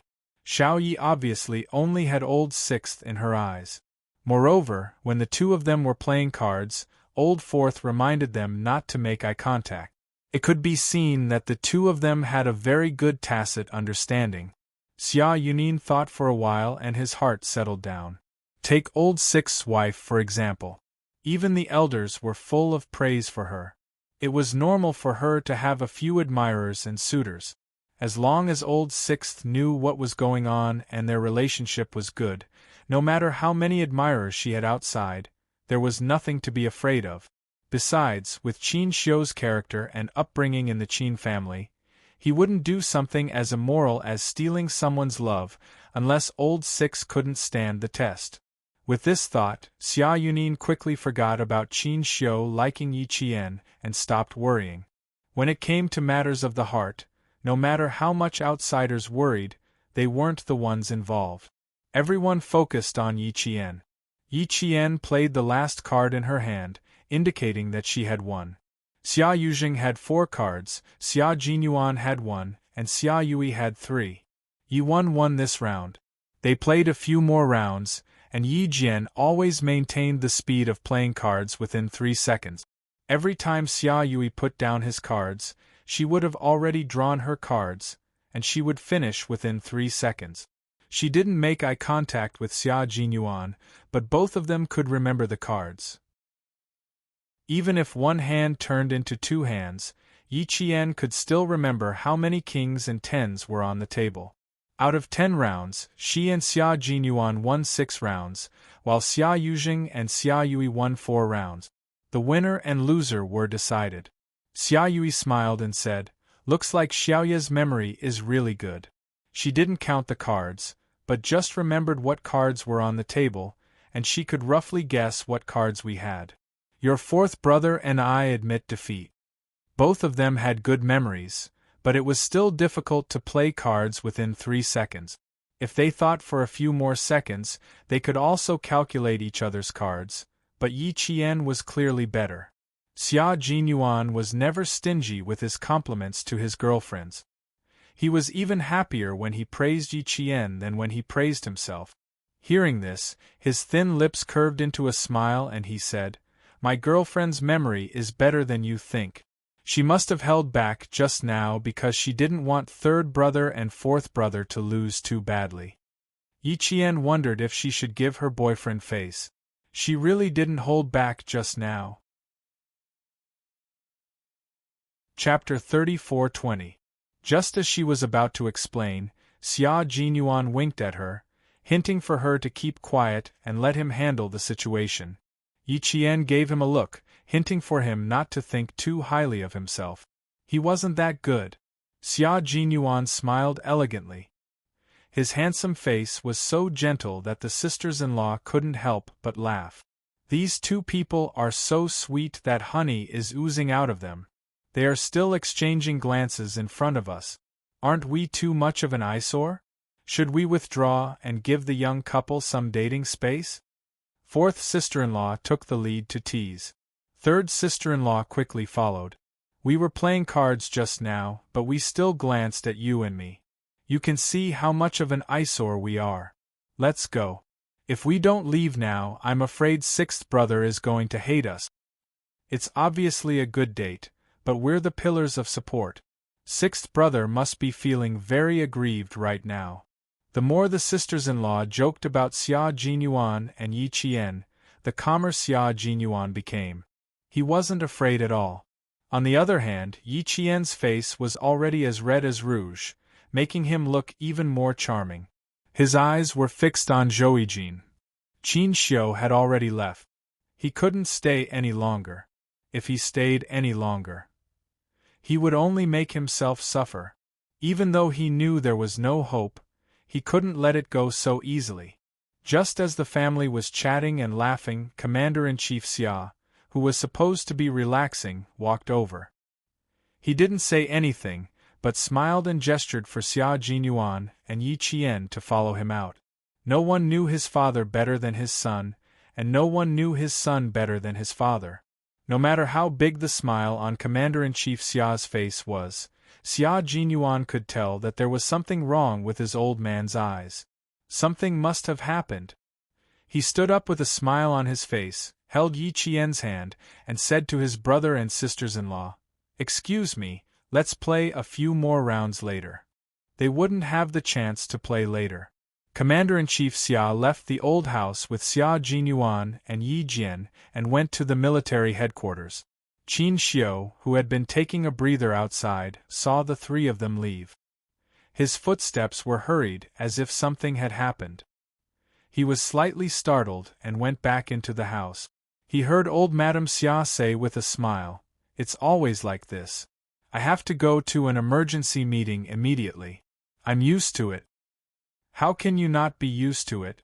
We were like this when we were young. I remember there was a problem with the ingredient. I was washing my hair when I answered the phone. I was scared. I was scared. To leave with my hair too. Old Madame Qin answered with a smile. When she saw Qin Xiu coming over from the corner of her eye, she smiled and said, "He's the same." 1 second, he was still eating with the old man and me. The next second, he left the table to work. There were several times when I wanted to call the Ministry of Foreign Affairs and ask them if they still let him eat properly. That's right. I also wanted to call and ask, but I held myself back. Now that they were talking about a common topic, the two old madams chatted again. The more they talked, the more excited they became. As for why Commander-in-Chief Xia and the other two left in such a hurry, they didn't care. They were used to it, so there was no need to make a fuss. Qin Xiu, who had left the house again, frowned slightly as he looked at the messy footprints in the snow. Yi Qian had walked past here just now. Among the messy footprints, there were also her hurried footprint. He could understand why Commander-in-Chief Xia and Xia Jinyuan were called back by the military headquarters. But why was Yi Qian also called back? Yi Qian was just a military school student. Why was Yi Qian also called back? Chapter 34-21. Qin Xiu, who knew a little about Yi Qian's situation, couldn't help but wonder. However, this wasn't something he could know, so even though he had doubts, he could only suppress them in his heart. However, he couldn't deny that after Yi Qian and Xia Jinyuan left, he finally had a chance to breathe. Earlier, even though he tried his best not to pay attention to the interaction between the two of them, their voices, the joking voices of the family Xia brothers, and their wives came from all directions. It was like a net binding him, like a mountain pressing down on him, making him feel suffocated all the time. In the future, wherever they were, he would have to stay away from them.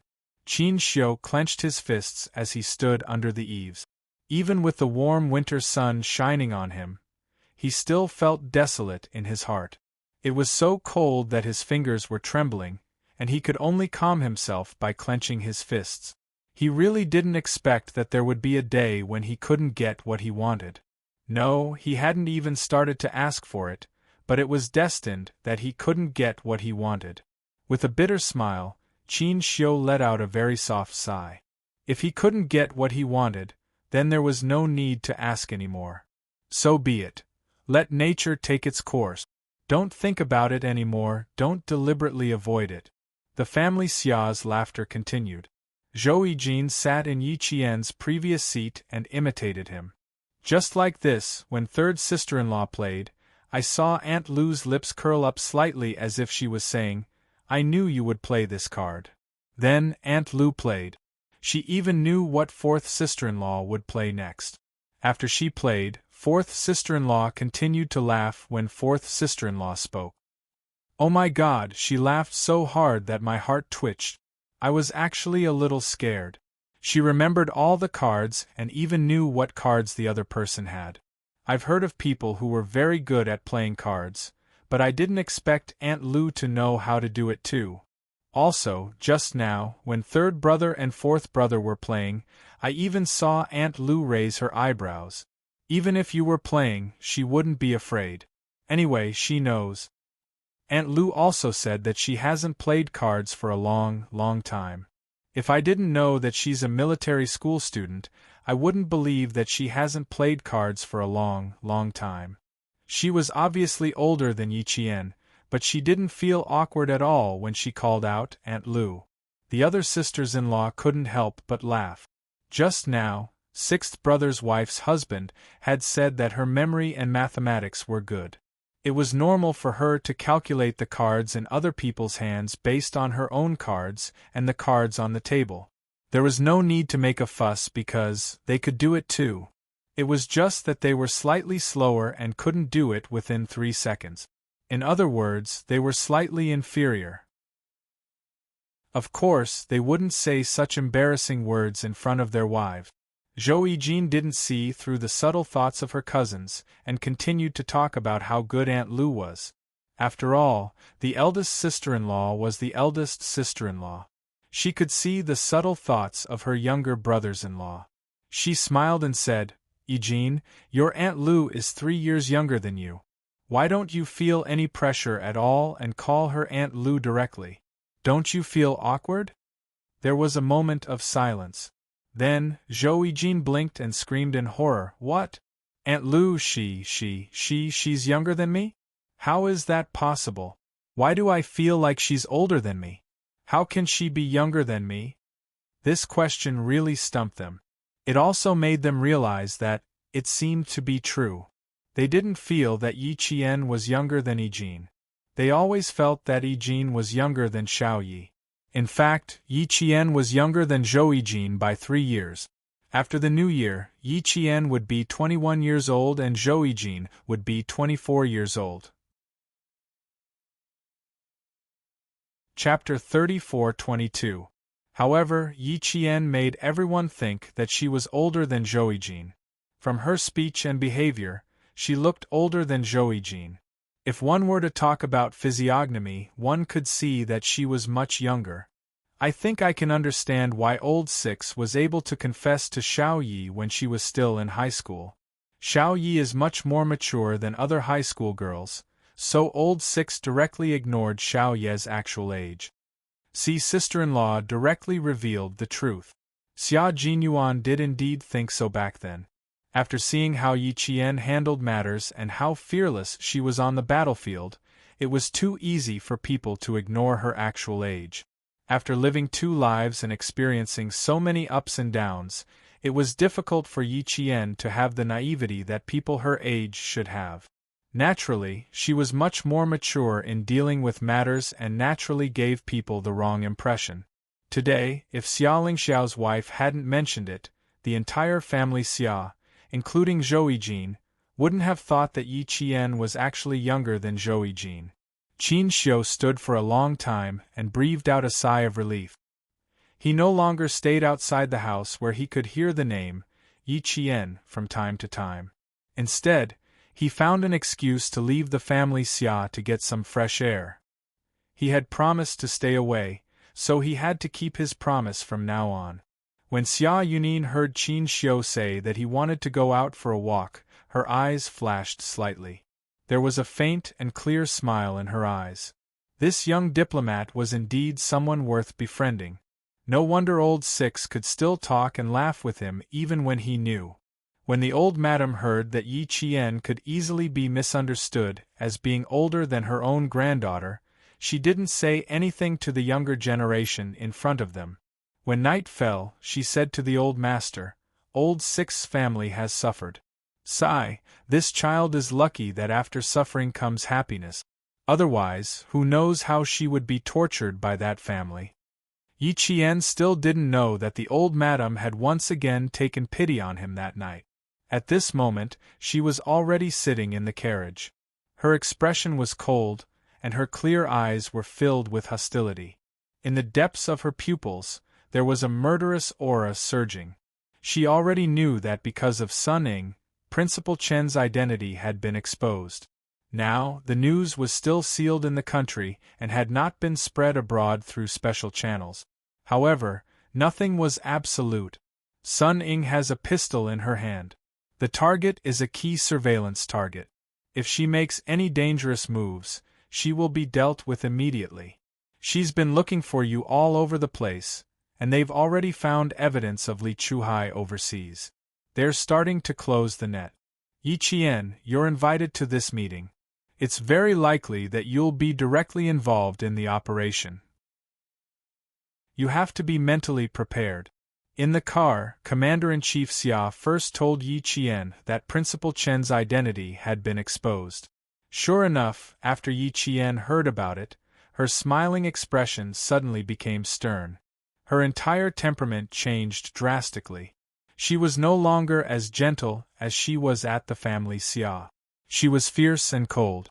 Yi Qian listened quietly before saying, "If this meeting is about the next step of the operation, I'm very willing to participate." Sun Ying had reached the point where she had to be eliminated. She believed that the leaders involved in the case had already realized this, so she was invited to participate in this meeting. Just as Yi Qian had guessed, not only had Sun Ying reached the point where she had to be brought to justice, but it was also time to bring to justice the mastermind behind Sun Xueqing's sacrifice.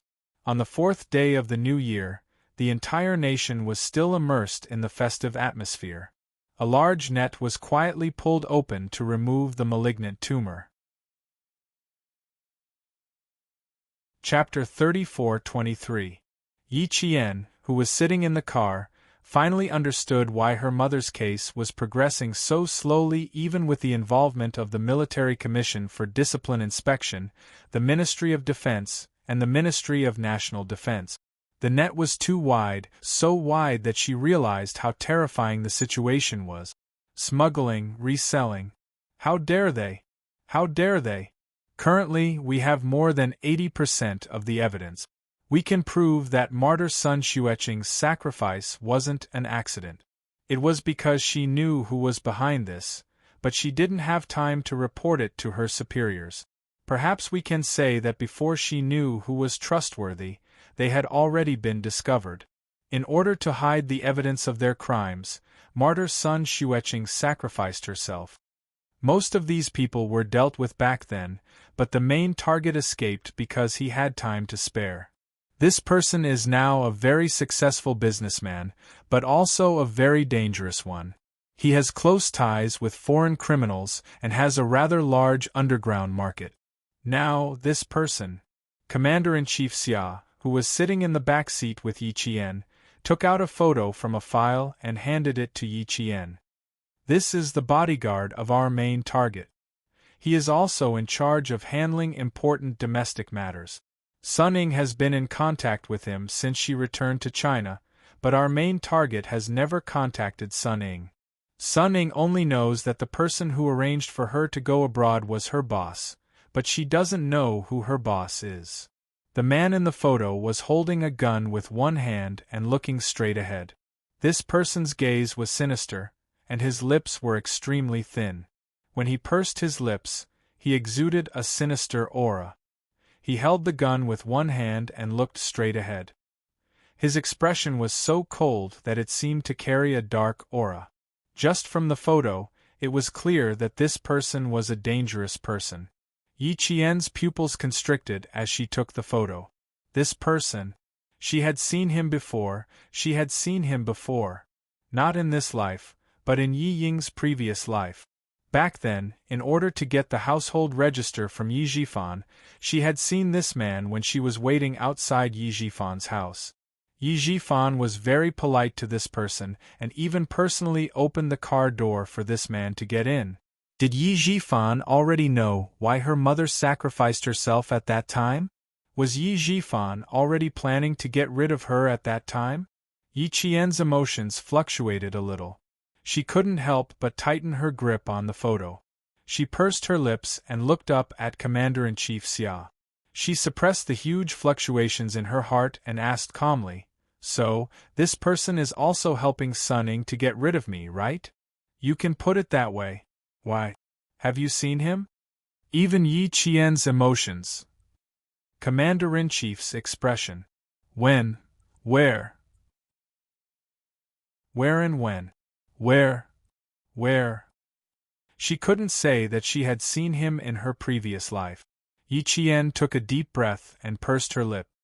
"I don't think we met face to face. If we met face to face, I won't forget the murderous look in his eyes. It's very likely that we met face to face by accident. So, I have a vague impression of him, but it's not too deep." Commander-in-Chief Xia breathed a sigh of relief. It was good that they didn't meet face to face. This meant that they still treated Yi Qian the same as before. They didn't think that Yi Qian could threaten them. "We've already started to close the net overseas. Sun Ying's side is almost done. Let's go back to the military and see if it's related to your mother's case. If it is, then this case will come to an end." Chapter 34-24. On the 4th day of the Lunar New Year, Yi Qian arrived at the military headquarters at 11 in the morning and did not leave until 3 in the afternoon. Commander-in-Chief Xia said to Xia Jinyuan, "You two don't have to go to the old mansion anymore. I'll go back and tell old madam and old master that you have to go out on business. But accompany Xiao Yi back to Dangue Garden and report the matter to your father-in-law. It doesn't have to be too detailed, just a rough idea will do." There was no time to go to family Xia's old mansion, so he could only choose to return to Dangue Garden first. Yi Qian walked out of the military headquarters with a solemn expression that was colder than the cold wind. He saluted Commander-in-Chief Xia and said, "Commander-in-Chief, thank you. You don't have to thank me. This is what I should do. In the battle between justice and evil, we will always stand on the side of justice." Commander-in-Chief Xia smiled and said, "The flight will be at 8 in the evening. There are still a few hours left. Go quickly. Xiao Yi, you have to be careful in the next few days. Your itinerary will be exposed as soon as you set foot in Nan Province. Sun Ying has a gun and she only has one target. You have to be careful. Killing Yi Qian." This was Sun Ying's only goal after returning to China. She also believed that she could achieve her goal. Yi Qian pursed his lips and replied to Commander-in-Chief Xia with a dark look in his eyes, "And I also only have one target. Unfortunately, I can't get what I want." She could not kill Yi Ying in advance because of her identity. Unless Sun Ying took the initiative to hurt someone and did something that endangered public safety, she could not do anything. Yi Jian couldn't make a move. She could only tie Sun Ying to the law. Yi Jian actually wanted to eliminate Sun Ying's final destination rather than just tie Sun Ying to the law. Commander-in-Chief Xia sighed softly and said, "Sometimes, no matter how unwilling you are, you have to accept it calmly. So far, Sun Ying has not committed any fatal crimes in China. She didn't even know about Principal Chen's identity beforehand. She only mentioned it unintentionally and aroused his suspicion. I know what you're thinking. Just bear with it. Don't forget that the family you care about the most is waiting for your safe return." Yi Jian nodded gently and said, "Don't worry. I know what I should do." Yi Jian nodded gently. "All right, come back early. Have a safe and smooth journey." Commander-in-Chief Xia was not worried about Yi Qian.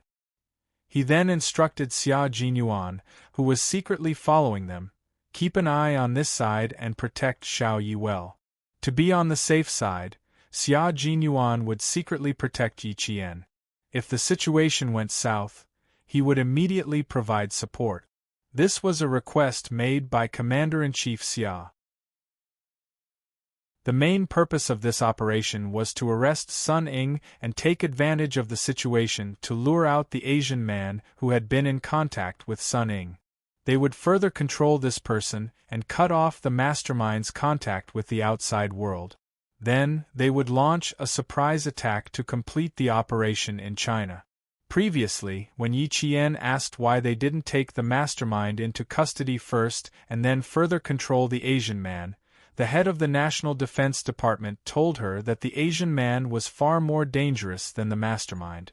This was because he was a member of a mercenary group. If there was any news about the mastermind, it would be spread abroad through him. Only then did Yi Qian realize that the darkness outside the country could infiltrate the country through the Asian man. Therefore, the only way was to control him first. After saying what needed to be said, Commander-in-Chief Xia gestured for the two of them to go to Dangue Garden first. They had finally won the final victory in the case of martyr Sun Xueqing. He didn't want any more mishaps to happen along the way. Everything had to go smoothly. After Father Fu found out, in front of Yi Qian and Xia Jinyuan, he only said, "I'll wait for your good news." Then, he didn't say anything else. As for how he felt, only Father Fu himself knew. Chapter 34-25. The two of them went to Southern Province to carry out a mission without telling Old Master Fu. They only said that they wanted to go back to Southern Province to visit martyr Sun Xueqing. When Old Master Fu found out, He thought that they were going to visit martyr Sun Xueqing and wanted to go with them. He said, "Your mother has been married to the Fu family for more than 20 years, but I have never seen her. I should go and visit her." In order not to worry old Master Fu, he found the most suitable reason. He did not expect old Master Fu to want to go with them. Father Fu advised, "Let's wait until the weather is warmer. It's snowing heavily in southern province now. I just saw the weather forecast. There will be more snow in southern province tomorrow. If it wasn't for the heavy snow in southern province in the next few days, I wouldn't let them go back tonight. When the weather is warmer, I will go with you to visit Hong Mei and Uncle Jen, who raised Jane Eyre. This time you can't come with us. Your health is more important." Yi Qian quickly said, "Grandpa, my father is right. It will be snowing heavily in the next few days. Southern province is in the south, unlike the north. There is no heating in the house. Your rheumatism is not suitable for you to go to southern province now. If you suffer there, my mother will blame herself. When the weather is warmer, my father and I will accompany you." Xia Jinyuan also advised, "Grandpa, rest well at home and wait for Jane Eyre and I to come back. When I come back, I will play 2 more rounds with you. The last round with you has not been decided yet." His son advised him, his granddaughter advised him, and his son-in-law, who he was satisfied with, also advised him. Old Master Fu thought about it and looked at the weather. Indeed, it would be snowing heavily in southern province in the next few days. It was not suitable for him to travel. If he insisted on going, the one who would be affected would be the younger generation, so he did not insist. Yi Qian heaved a sigh of relief. She was really afraid that Grandpa would insist on going with them. If that happened, many things would be difficult to unfold. They were going to Martyrs Park in southern province, which was also the reason why they were going back. At around 4 in the afternoon, the sky in southern province had begun to darken. Winter days were short, and it was time for the sky to turn dark. When Sun Ying, who was driving, found out that Yi Qian would be coming to the Martyrs Park in the southern province, the gloominess she had been feeling for the past few days was swept away. There was a joyful smile on her face, and it was obvious that she was in a good mood. Heavy metal music was playing in the car. The rumbling sound made people feel dizzy. The sound of the subwoofer horn made people's hearts tremble. Sun Ying was not affected at all. Instead, she thought it was a kind of enjoyment. While driving, she swayed her body to the rhythm. After driving out of the Caesar Hotel, the car drove straight to the suburbs. After about an hour and a half, Sun Ying finally arrived at her destination. When she arrived at her destination, she sat in the car for a while and took a deep breath before getting out of the car. This was the place she didn't want to come to the most. If she could, she didn't want to come here for the rest of her life. But she had to come because Sun Dongqing was serving a 10-year sentence here. Sun Ying, who had just gotten out of the car, was no longer in a good mood. She was no longer as happy as she had been when she learned that Yi Qian was coming to the southern province tonight or tomorrow. She was so gloomy that even her face was covered with dark clouds.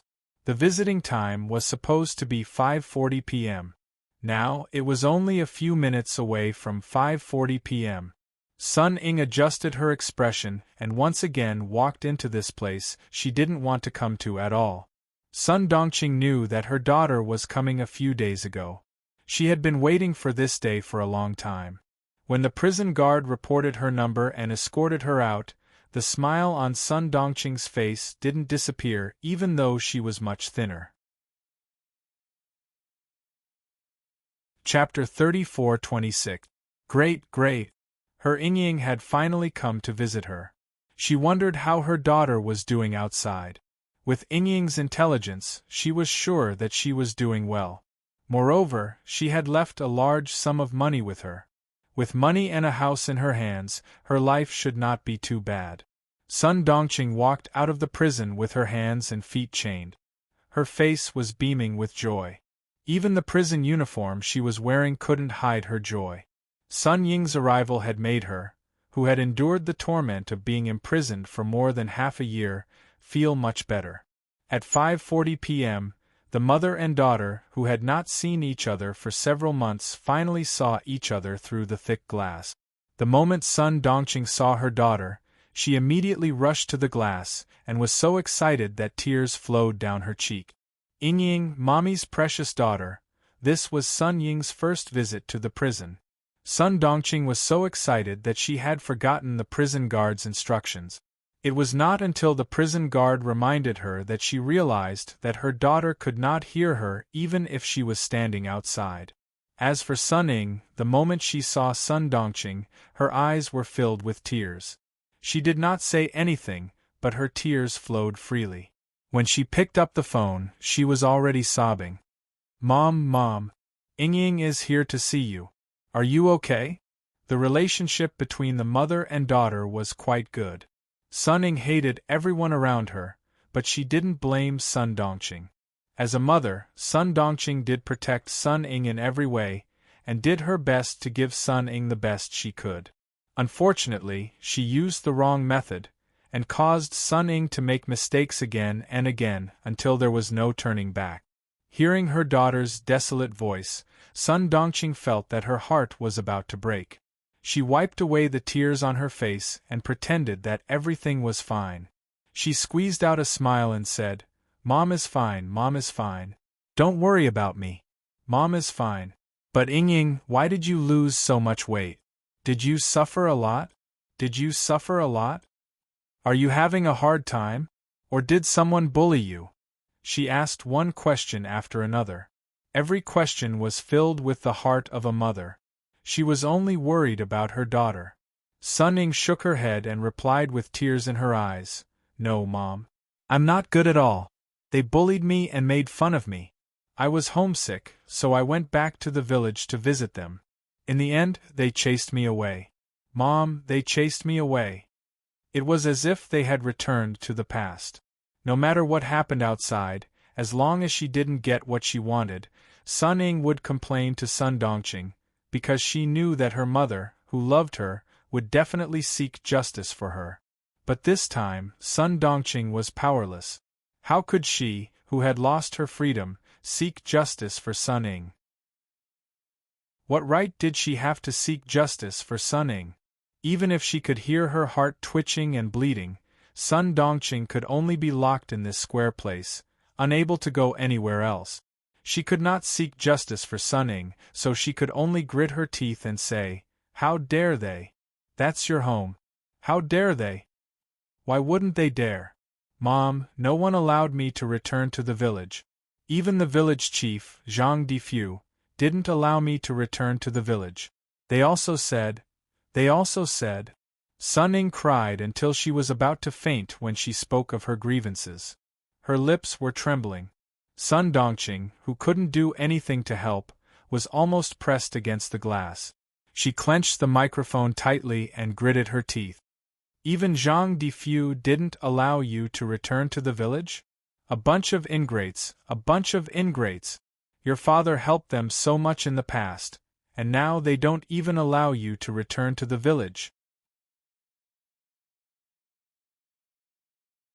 Chapter 34:27. Sun Dongqing was so angry that her whole body trembled. Her skinny face was full of hatred. She wanted to rush out and ask Zhang Difu if he still had a conscience. She was burning with anxiety, but Sun Ying didn't stop. Instead, she poured out her grievances and said in a miserable voice, They won't let me go back to the village, and said they want to sell our house. That aunt you also said that we're outsiders and have no right to live in Shuku village. She also said that the land we're building on originally belonged to them. Mom, they're so cruel that they want to sell our house. All the grievances, all the unwillingness, all because of the mother who protected her in every way. Sun Ying, as a daughter, began to pour out her grievances. She wanted to tell Sun Dongqing how much she had suffered and how much she had suffered. She desperately needed to vent, to be comforted, to let people know that they had wronged her. And Sun Dongqing became the only candidate. As for whether Sun Dongqing would feel distressed, whether she would be affected, and whether she would be worried to the point of not being able to sleep at night, Sun Ying didn't care. How could Sun Dongqing not feel distressed? How could she be at ease? How could she not be affected? When she heard that the whole village wanted to drive her daughter away, forbid her to return to the village, and even wanted to sell her house, Sun Dongqing, who had some improvement in prison, suddenly reverted to the past. She was the rude Sun Dongqing who was hated by the whole village whenever she heard that her daughter had been wronged. "Aunt Yu, this long-tongued woman. Bah, who does she think she is?" Sun Dongqing, who still had a long string of curses in her mouth, was warned by the prison guard. The prison guard knocked on the wall with the stun baton in his hand and shouted, "Watch your words. If there's a next time, directly cut off the visitation." The words, "cut off the visitation," made Sun Dongqing shrink her shoulders involuntarily. She quickly admitted her mistake to the prison guard. After a few months in prison, Sun Dongqing knew better than before to admit her mistake. She didn't speak loudly anymore. She lowered her voice and said hatefully, "This land belongs to our family. They don't have the right to sell it. If we don't sell it, can they force us to sell it? If they really sell it, make a big fuss. Make a big fuss until everyone knows. It's best if you make a big fuss in town, the village, and the city. Make a fuss until Zhang Difu can't even keep his position as the village chief. At that time, we'll see who dares to sell our house." Sun Ying didn't care whether the house was sold or not. She didn't want to go back to that kind of place. Hearing this, Sun Dongqing wiped her tears again. She knew that her daughter had been wronged and that these people had embarrassed her, but what else could she do?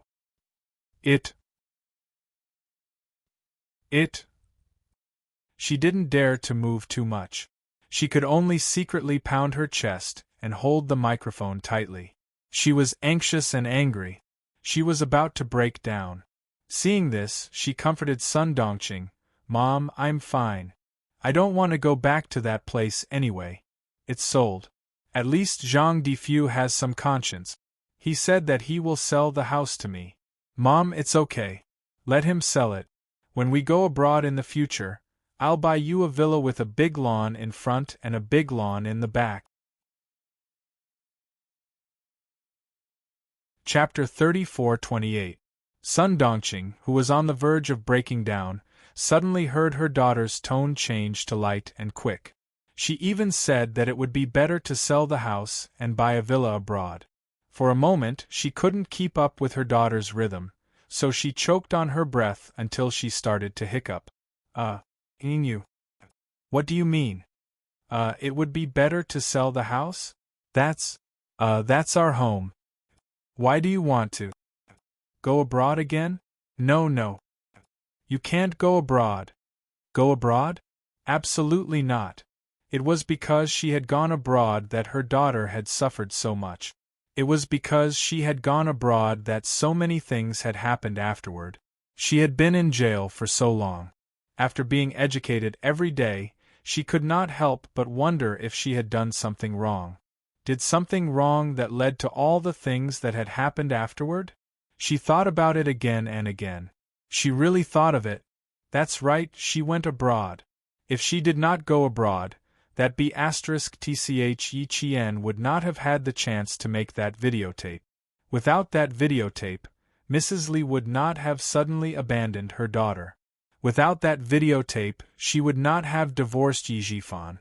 Without the divorce, she would not have reported her husband because of Yi Zhifan's heartlessness.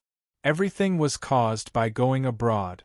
Now, whenever she heard the word "go abroad," she would be afraid. You can't go abroad because... It's because of going abroad. It's because of you. Ying, listen to me. Let's not go abroad. No. Let's not go abroad. Sun Dongqing knew that her daughter was an opinionated person and would not change her mind easily. The more anxious she was, the harder it was for her to speak properly and the more she hiccuped. When Sun Ying heard this, her pair of pretty eyes instantly darkened. She gritted her teeth and said, "Mom, wait until I do something big, then I can go abroad. When that time comes, I will definitely bring you abroad in a grand manner. What's so good about this place? There's only a way out if you go abroad. I've already thought about my future. Don't worry, Mom. I know what to do. Just wait for me. Sun Dongqing was even more worried after hearing her words. She cried and begged, Ying, we won't go abroad. It's because going abroad hurt you. If it wasn't for that videotape. Shut up. Mom, don't you dare mention the videotape again. Also, it wasn't going abroad that harmed me. It was that B*TCHECHN who harmed me. If she hadn't harmed me, I would have become the young madam of the Li family. I married into the Li family long ago, and became the young madam of a prestigious family that everyone envies. It's Yi Qian, that bitch. She ruined my life. Sun Ying spoke viciously. She knew that she couldn't speak loudly, so she kept her voice down and spoke word by word. Every word was filled with venom. All right, Mom. I'm leaving now. Take care of yourself. I'll come and see you again after some time. Seeing that there was something wrong with her daughter, Sun Dongqing became anxious. Especially when she saw that her daughter was about to hang up the phone, Sun Dongqing stood up and hurriedly asked, Ying, what are you trying to do? Don't do anything stupid, you hear me? Yi Qian has let us down, but you can't do anything stupid for her, do you hear me? She was so scared that she didn't even hiccup anymore. She was afraid that Sun Ying wouldn't listen to her advice, so she quickly spoke. She had an ominous feeling that something big was going to happen to her daughter. Chapter 34-29. Sun Ying did not notice Sun Dongqing's anxiousness. She hung up the phone and smiled at Sun Dongqing, who was burning with anxiety. Then, she slowly leaned against the glass and said a few words that made Sun Dongqing's face turn extremely pale. Mom, someone will help me kill Yi Qian. Sun Dongqing understood from her daughter's lips. Her daughter said that someone would help her kill Yi Qian. Clang! The microphone slipped from her hand and smashed onto the marble table. Sun Dongqing's eyes were fixed on Sun Ying's back as she turned around and left. As Sun Ying's back gradually walked away, her body suddenly started to twitch uncontrollably. Her legs were trembling so much that they lost all their strength. Her whole body fell limply to the ground. Ying said that someone would help her kill Yi Qian. How was that possible? How was it possible that someone would help her kill someone? Impossible, impossible! She had heard too many of such things in prison. There were people who helped to kill people, but it was usually out of a moment of loyalty, or they would help to kill people for money and money. Now, even the villagers did not want Ying to go back. How was it possible that someone would help her kill someone? It was impossible that someone would help her kill someone, unless the person who helped Ying had other motives. Such as the money in Ying's hands. The money she left for Ying was not a small amount. It was at least a few 100,000. There was also the gold jewelry that Yi Zhixiang gave her years ago and the gold jewelry that she bought herself. Added together, it was a huge sum. And that jade pendant. The most valuable thing was that jade pendant. Yi Zhifan said that the jade pendant could be sold for tens of millions. What did tens of millions mean? It was so much money that Ying might not even be able to spend it all in her next life. The more Sun Dongqing thought about it, the more she felt that something was wrong. The more she thought about it, the more she felt that someone was after Sun Ying's money. Come back, Ying, come back. Someone is trying to harm you. Come back and listen to Mom. Don't do anything stupid. That bastard Yi Qian can't be killed so easily. Even Yi Zhifan didn't succeed back then, so how can you succeed? Come back quickly. Mommy is begging you. Come back quickly. Come back quickly. At this moment she, who was lying on the ground, was very clear in her mind and heart, but she couldn't speak. Her limbs were stiff and she couldn't move. When the prison guard saw the situation, he immediately went forward to check and informed his colleagues outside to come over. Sun Dongqing wanted to grab the prison guard and ask them to pull Sun Ying back, but she could not speak. Other than her brain and heart, her body was so stiff that no matter how hard she tried, she did not have the energy to speak, much less stand up. Sun Ying didn't look back. She didn't know that on the other side of the thick glass, Sun Dongqing had fallen to the ground because she was worried about her. After venting all the grievances in her heart and sharing her biggest secret with her mother, Sun Ying's mood suddenly brightened up. Her footsteps were light as she walked out of the prison that had once trapped her and left a stain on her life. At this moment, Sun Ying still didn't know that it was her selfishness that had caused Sun Dongqing's panic. At around midnight, Yi Qian arrived in the southern province. His journey from the capital to the southern province was not Li. Sun Ying, who had been waiting for news, waited until the next day to hear from Yi Qian. The big boss has already given you the opportunity. Whether or not you succeed will depend on your ability, the man in the car said indifferently. At the same time, he took out an assembled pistol from the car. There are 5 bullets left. Be careful. Chapter 34:30. The person who met Sun Ying was the Asian man they had targeted. It took them a lot of effort to identify him as their main target. They always thought that people like him were just following orders. However, when they investigated further, they realized that this person was not simple. He was much more complicated than the mastermind they needed to capture. Therefore, as soon as Sun Ying made a move, this person would be a target they needed to capture immediately. In the dark, there was suddenly a beep sound of the door being unlocked. Then, they saw a drunk man walking over unsteadily. He was protected by 2 bartenders, one on his left and one on his right. The 2 people who were talking in the car immediately stopped talking and looked at the drunk man walking over vigilantly. Sun Ying quickly put the gun in her hand into her handbag. She didn't need the middle-aged Asian man to remind her.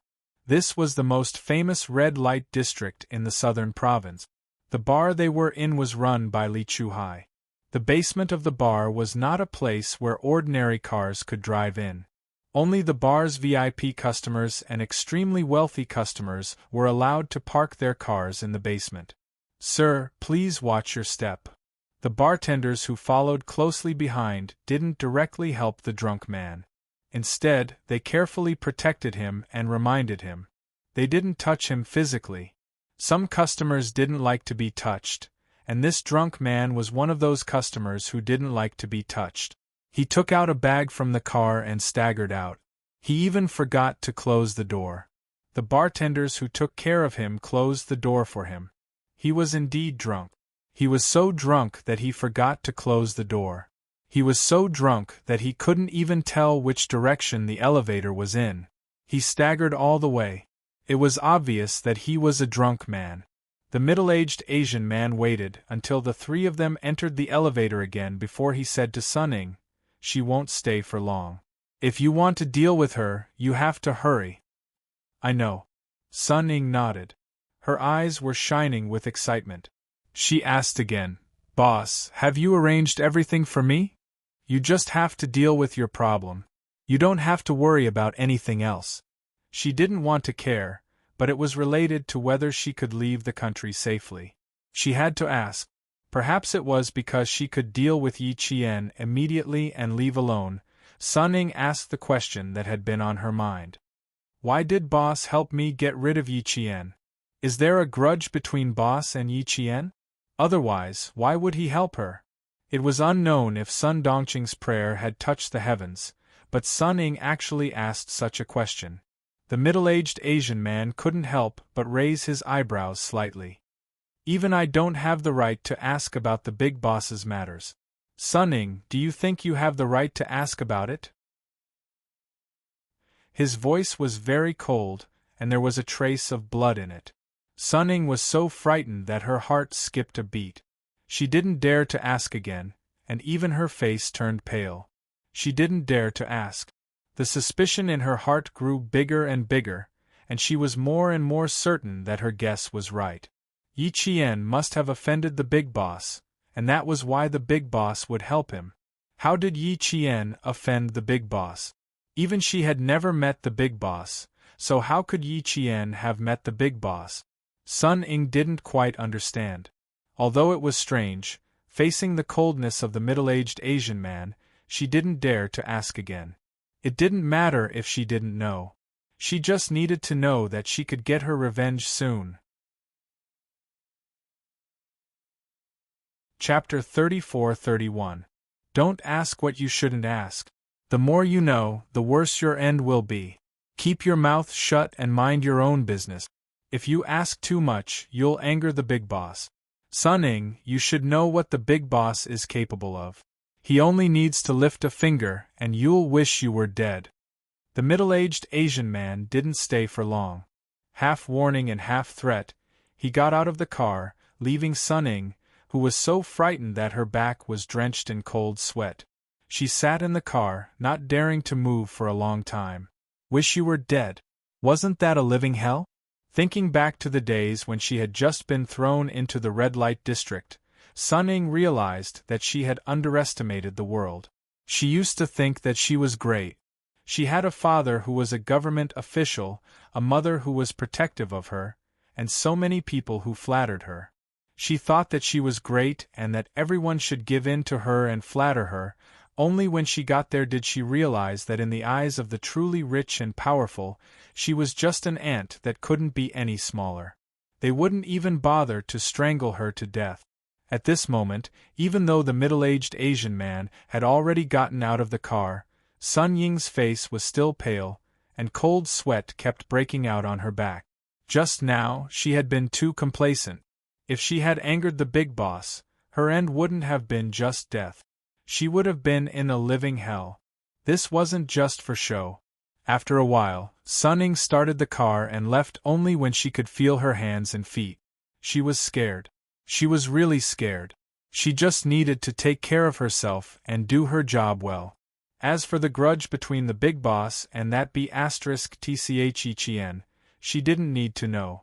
Anyway, Sun Ying stepped on the accelerator and rushed out of the underground garage with a roar. She smiled coldly. Yi Qian wouldn't be able to live for more than a few days anyway. Why should she worry about him? She drove away. The middle-aged Asian man, who had returned to his car, was still sitting quietly. He didn't take out his phone until he couldn't hear the roar of the car in front anymore. In the dark car, the phone screen flashed with a faint blue light. His fingers moved, and a cell phone number was dialed. Soon, the Asian man's respectful voice came from the quiet car. "I've told her everything according to your instructions. Whether she can do it or not depends on how capable she is. If she doesn't succeed, it'll let us know how capable the cadets under Sniper King are. Boss, you're in a hurry to push Sun Ying out. If you don't do it well, I'm afraid it will arouse suspicion." The Asian man's reminder made the person on the other end of the phone fall silent for a moment. Then, the person on the other end of the phone said something, and a faint smile appeared on the Asian man's face. "You're right. We've cleaned up everything here." Sun Ying had the motive to kill Yi Qian, so it really has nothing to do with us. Whether or not the matter succeeds will depend on these few days. If we succeed, we'll get rid of a small fry. If we fail, Sun Ying will be dealt with instead. We'll also know what Yi Qian is capable of. We'll kill two birds with one stone. Don't worry, I'll take care of things here. I won't leave any traces behind. After the Asian man finished speaking, he nodded and hung up the phone. He put the phone back into his pocket, started the car, and left the underground parking lot of the bar with a gloomy look. Not long after he left, there was the sound of shallow breathing in the dark garage. It seemed like someone had been hiding in the dark. 2 minutes later, the drunkard who had appeared in the parking lot earlier came back again. This time, he started the car and drove out of the basement while humming a tuneless tune. Chapter 34-32. It was already midnight. Countless people had entered Dreamland, and countless people were still active. Li Chuhai, who was far away in the capital, was swirling the goblet in his hand. The red liquid in the goblet swayed gently, and Li Chuhai's cold smile could be seen on the surface of the goblet. Someone walked over with swaying steps. She raised a pair of hands that were as smooth as cream and lazily wrapped them around Li Chuhai's waist from behind. She said coquettishly, "Why aren't you sleeping yet? Are you suffering from insomnia again?" As she spoke, her exquisite body also leaned over, firmly sticking to the man's strong back. The hands around his waist also began to wander, slowly moving downwards. Her breath smelled like orchids as she spoke like an adult. "Since you're suffering from insomnia, why don't we do it again? Who knows, you might be able to sleep when you're tired." Hearing this, Li Chuhai sneered. He turned around and suddenly grabbed the woman's soft, straight hair with one hand and pulled it back, forcing the woman to raise her head to look at him. Perhaps because he used too much strength, the woman's delicate face twisted. She was afraid of offending Li Chuhai, so she had to force a smile. She didn't forget to act coquettishly. "What's wrong, Master Hai? Is it because I didn't serve you well enough and made you unhappy? It seems like I was being lenient just now, so you dare to tease me," Li Chuhai said with a smile that wasn't a smile. His eyes flashed with a ruthlessness that frightened the woman. She was so scared that her shoulders couldn't help but shrink back a little. In exchange, Li Chuhai's gaze became even colder. "Don't try to be smart. I told you to sleep alone, so obediently sleep alone. Did you really think that I didn't know that you were eavesdropping?" The hand that grabbed the woman's hair pulled back forcefully. The woman, who was forcing a smile, screamed in pain from her scalp. Then, something cold and hard was stuffed into her mouth. Before she could react, the cold wine poured into her mouth. It was fierce and hurried, without the slightest bit of pity for the fairer sex. She didn't dare to say anything. Even if she choked and had tears in her eyes, she had to endure it and force the red wine into her mouth. Everyone said that Uncle Hai was not easy to please. She had thought that those sisters said the grapes were sour because they could not eat grape. Now that she had tried him, she realized that this Uncle Hai, who looked very gentlemanly, was indeed not easy to please. He could change his face without any warning. With a cold expression, Li Chuhai poured half a glass of red wine into the woman's mouth. Even though the woman was trembling with fear, he didn't have the slightest bit of sympathy. He loosened his hand and stuffed the wine glass into the woman's hand. He coldly spat out the word, "Get lost." He didn't even bother to look at the woman who was crawling and rolling. He turned around and continued to look out of the window. It would be daybreak soon. Whether it was a dragon or a worm, they would only know in these 2 days. As a father, he was disappointed. Now it was up to his daughter. The sky gradually brightened. As predicted by the weather forecast, snow began to fall in the southern province at around 4 in the morning. By 6 in the morning, a thick layer of snow had accumulated on the ground. Sun Ying, who was sitting in the car, glanced at the entrance of the small hotel and sneered contemptuously. She had thought that she was living a glamorous life, but in the end, after returning to the southern province, she was staying in a small hotel that did not even have a business license. Looking at the time again, a trace of impatience flashed across Sun Ying's eyes. Didn't she say she was going to Martyrs Park? She still hadn't left at 6 in the morning. As time passed, the cold streets began to bustle with noise and excitement. By 8 in the morning, the doors of the streets opened and the festive New Year's song was played. Congratulations, congratulations, congratulations, congratulations, congratulations. The bright snow melted, the plum blossoms sprouted, and the flowers slowly became lively. The Wan City accent spread throughout the streets in an instant, but Sun Ying only felt that it was ear-piercing. Chapter 34-33. This was the southern province's agricultural pedestrian street, a popular place for the common folk. There was food, clothing, and everything was cheap. It was lively and open for business on the 4th day of the new year. Yi Qian was staying in a small hotel on this pedestrian street. Xia Jinyuan had asked her to stay at Caesar Hotel, but she was unwilling. What did Sun Ying like to see? She liked to see her down and out. She liked to see her unhappy life. Then, she would satisfy Sun Ying's dark desires. Sun Ying had waited from 5 in the morning until 8 in the morning. Just as she was about to lose her patience, she finally saw Yi Qian walk out of the small hotel. He was wearing a thick black coat, a pair of tight black pants, and a pair of white sneakers. His steps looked heavy as he walked slowly towards the bus stop. On the 5th day of the new year, most of the streets were deserted, especially the areas where migrant workers lived. It was so quiet that there was no sign of life. However, the street Yi Qian lived on was different. On the first day of the new year, it was bustling with activity. Many wholesale stores had set up gifts for New Year's greetings. People came and went.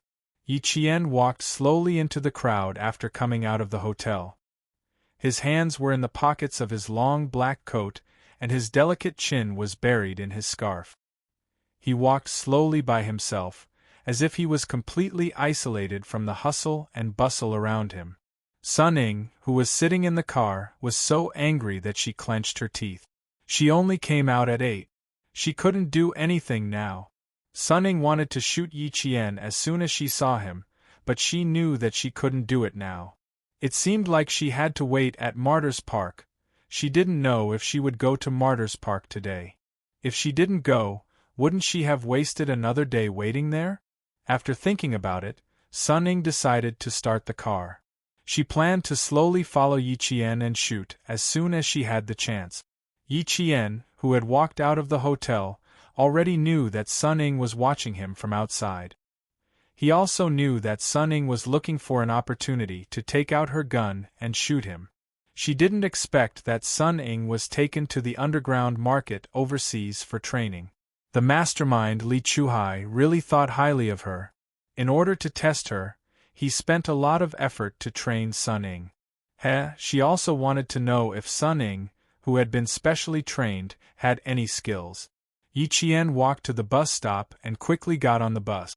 When Sun Ying saw this, her face twisted again. Yi Qian did not plan to go to Martyrs Park. Instead, he took the bus to Provincial First High School. The Provincial First High School was also a place that Sun Ying did not want to recall. It had also given her too much embarrassment. It could even be said that all the misfortune had started from the Provincial First High School.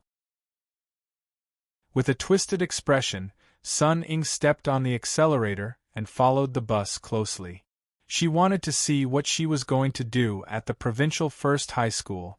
Xia Jinyuan, who was the last to get on the bus, squeezed to Yi Qian's side and said in a voice that only Yi Qian could hear, "I'm following her. When are you going to stop teasing her?"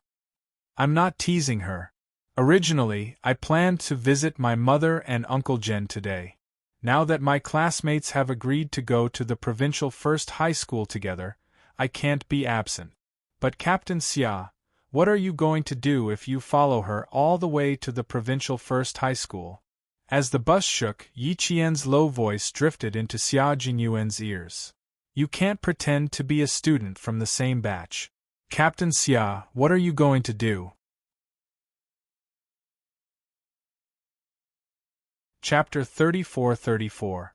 There was a raised platform at the back of the bus. Yi Qian stood at the top of the raised platform while Xia Jinyuan stood at the bottom. Their heights were about the same. Yi Qian spoke in a low voice. His shallow breaths brushed past Xia Jinyuan's ear like a feather brushing against his heart. It was soft and slightly ticklish. Xia Jinyuan looked up slightly and smiled at the sly girl. His deep eyes were full of affection. "I don't plan to do anything. I'll just follow you." "How can that be? Sun Ying will definitely recognize you. Don't forget that she has seen you before." Yi Qian instinctively shook his head, disagreeing with his decision to follow her. Sun Ying had seen Captain Xia before in the classroom. At that time, he was still in his military uniform. Since Sun Ying had received training in the underground market, she would naturally be more vigilant than the average person. If she sensed that something was wrong, it would be troublesome. Xia Jinyuan couldn't help but smile. If you can't let me follow you, then what do you think we should do?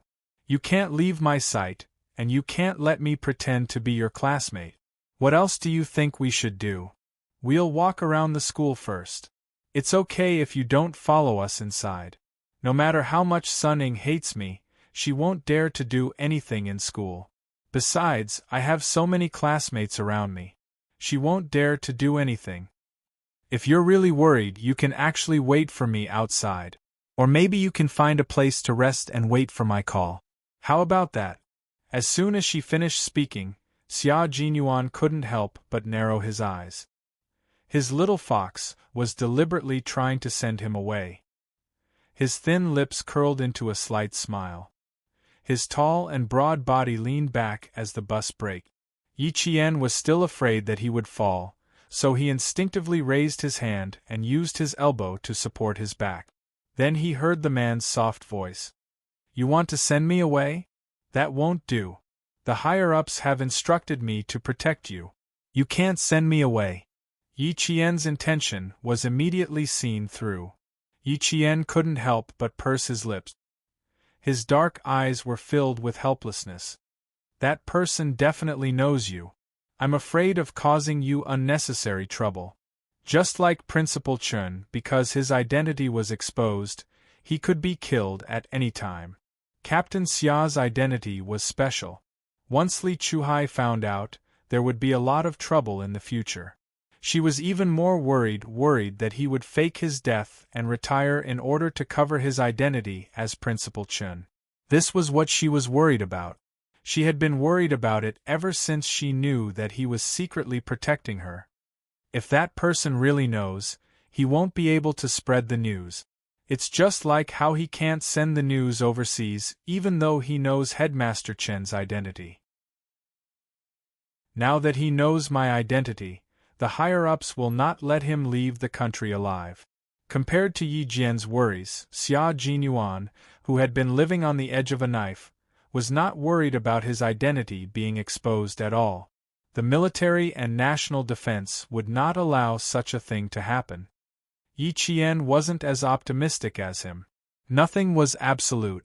How could he guarantee that his identity wouldn't be exposed? The best way to prevent his identity from being exposed was to make sure that no one knew of Captain Xia's identity. Captain Xia, I'm very worried, she said softly. Her voice was tense and uneasy. I'm really worried. As the passengers got on and off the bus, some people stood close to the two of them.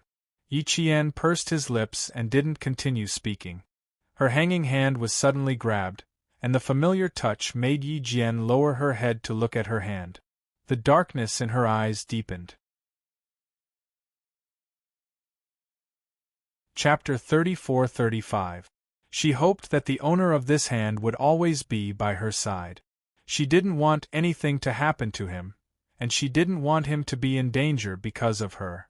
She only hoped that the owner of this hand would be safe and would always be by her side. She wrote on the palm of his hand, writing the word, "Don't worry," stroke by stroke.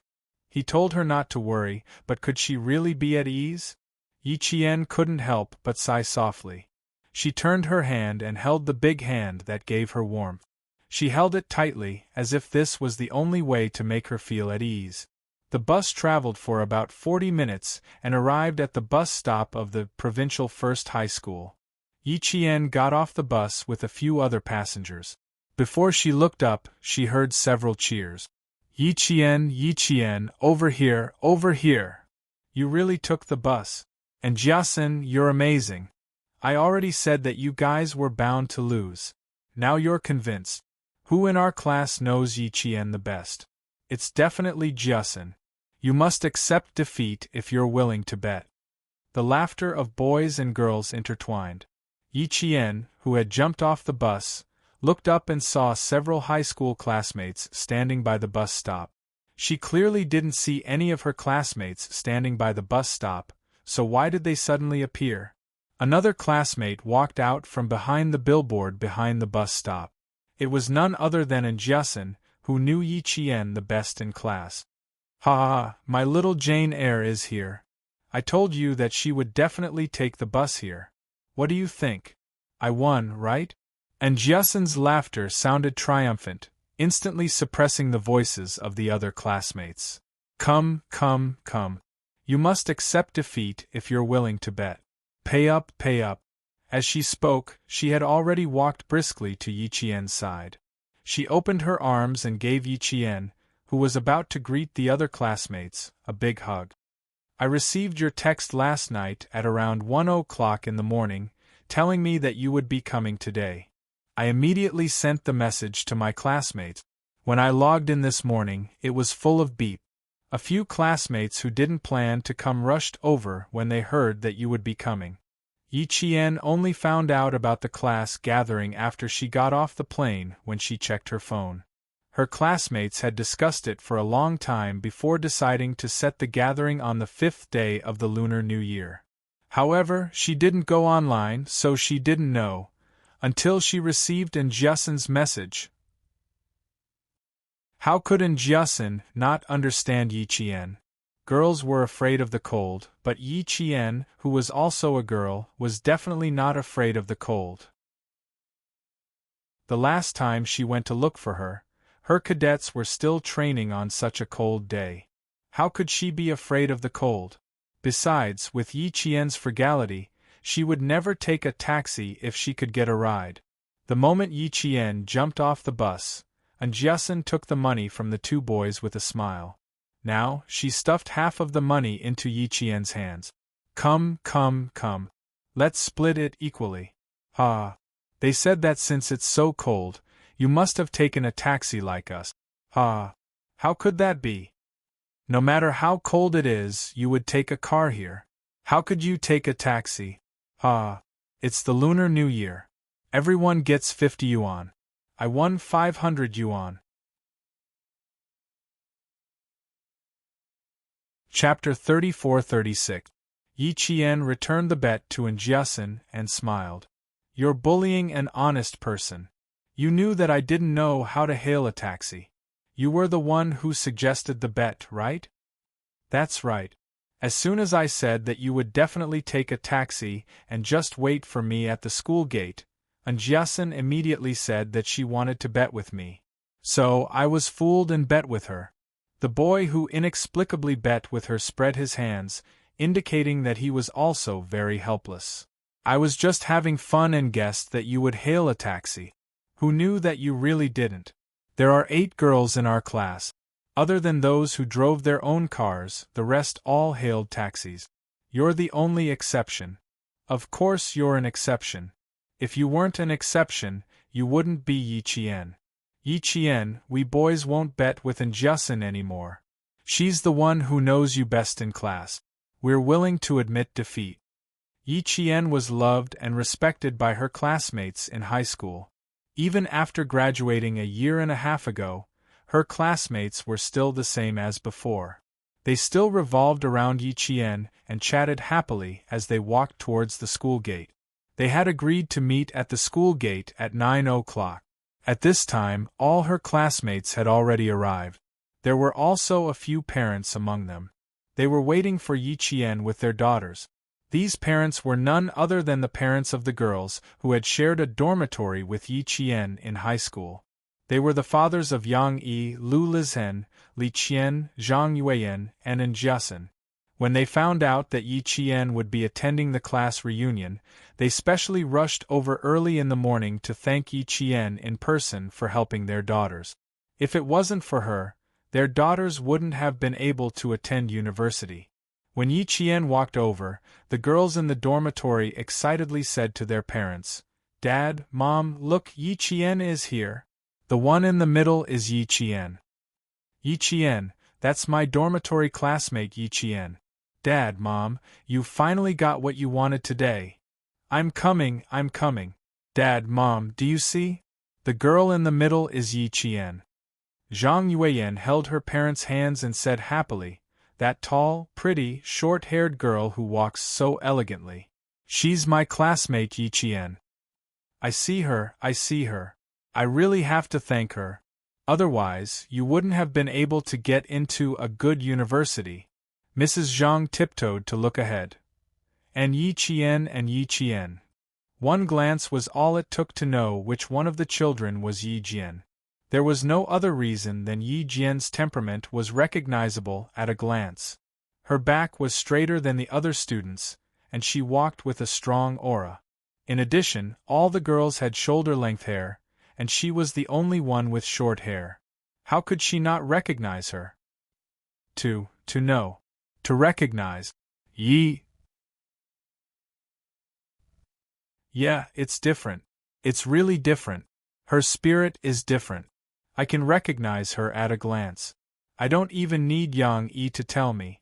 Father Yang sighed. She's different. I can tell at a glance. Yeah, it's all thanks to her. Otherwise, with Yuan's grades, I'd be thanking the heavens if she could get into a second-tier university. Father Zhang sighed. He and Father Yang looked at each other. They both felt that other people's children were so good. Father An was a geologist.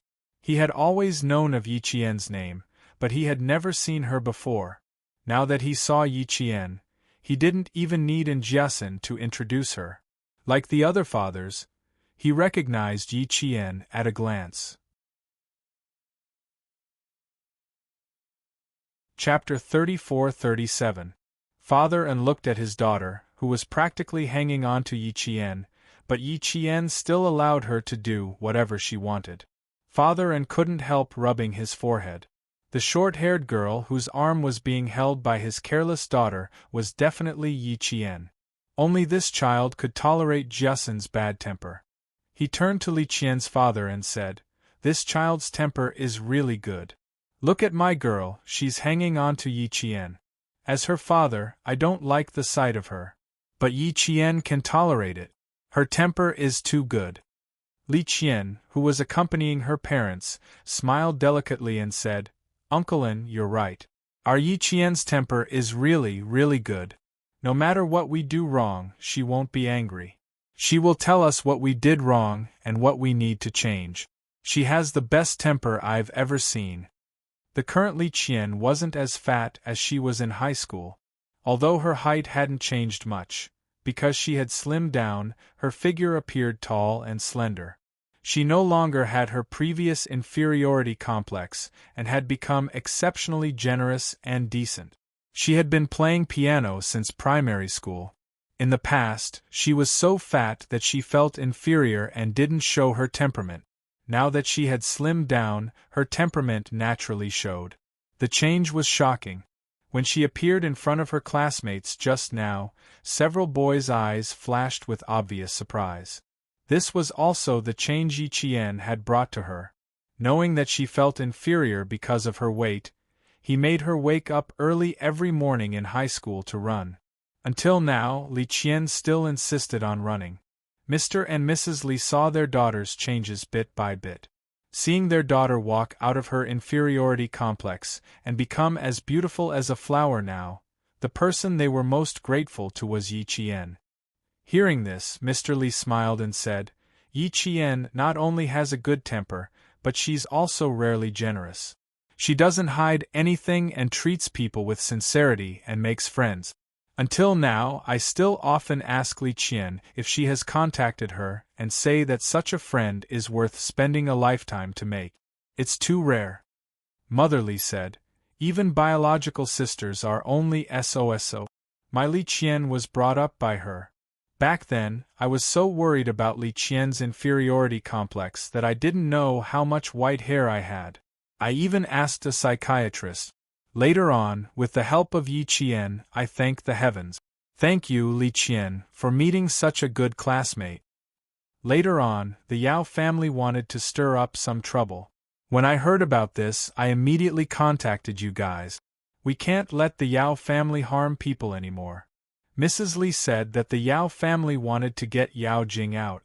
Somehow, Mrs. Li got wind of it and contacted Mr. An, Mr. Li, Mr. Zhang, and Mr. Lu to use their connections in the southern province to suppress the matter. Apart from the An family, which was not rich, The rest of the families had a say in the southern province. With their connections, how could the declining Yao family make a comeback? Don't mention this to Yi Qian, lest she feels uneasy. Mr. Li reminded his wife and said to Li Qian, you too. Don't mention it to Yi Qian, understand? Li Qian wouldn't mention it. Back then, Yao Jing wanted to push Yi Qian off the rooftop of the teaching block. How could such a vicious person be let out to continue doing evil? She nodded, indicating that she wouldn't mention such a terrible thing. Mr. Lu also said, this matter has already passed. Little Yi probably doesn't know about this. We can just pretend not to know. With everyone's agreement, if they didn't say anything, Yi Qian wouldn't know. Chapter 34-38. By this time, Yi Qian had already found out from Jiasin that her roommate's parents had specially come over. She looked at Jiasin, who was hanging her entire body weight onto her to prevent her from escaping, and said helplessly, I won't run away. Uncles and aunties all know that I will be here. It would be rude of me to run away now. You don't have to keep hanging on to me. It's hard to walk. It's not hard at all. I'm very light. I don't even weigh 100 kilograms. Jiasin was 163 meters tall and weighed less than 100 kilograms. She was considered to be on the skinny side. In order to prevent Yi Qian from escaping, she planned to keep her entire body weight on Yi Qian until she saw the adult. There was a car parked across the road. Sun Ying, who did not dare to show her face, sat in the car. She saw Yi Qian being surrounded by her classmates. She saw all her classmates surrounding Yi Qian, and even the parents shaking hands and giving her red packets for the new year.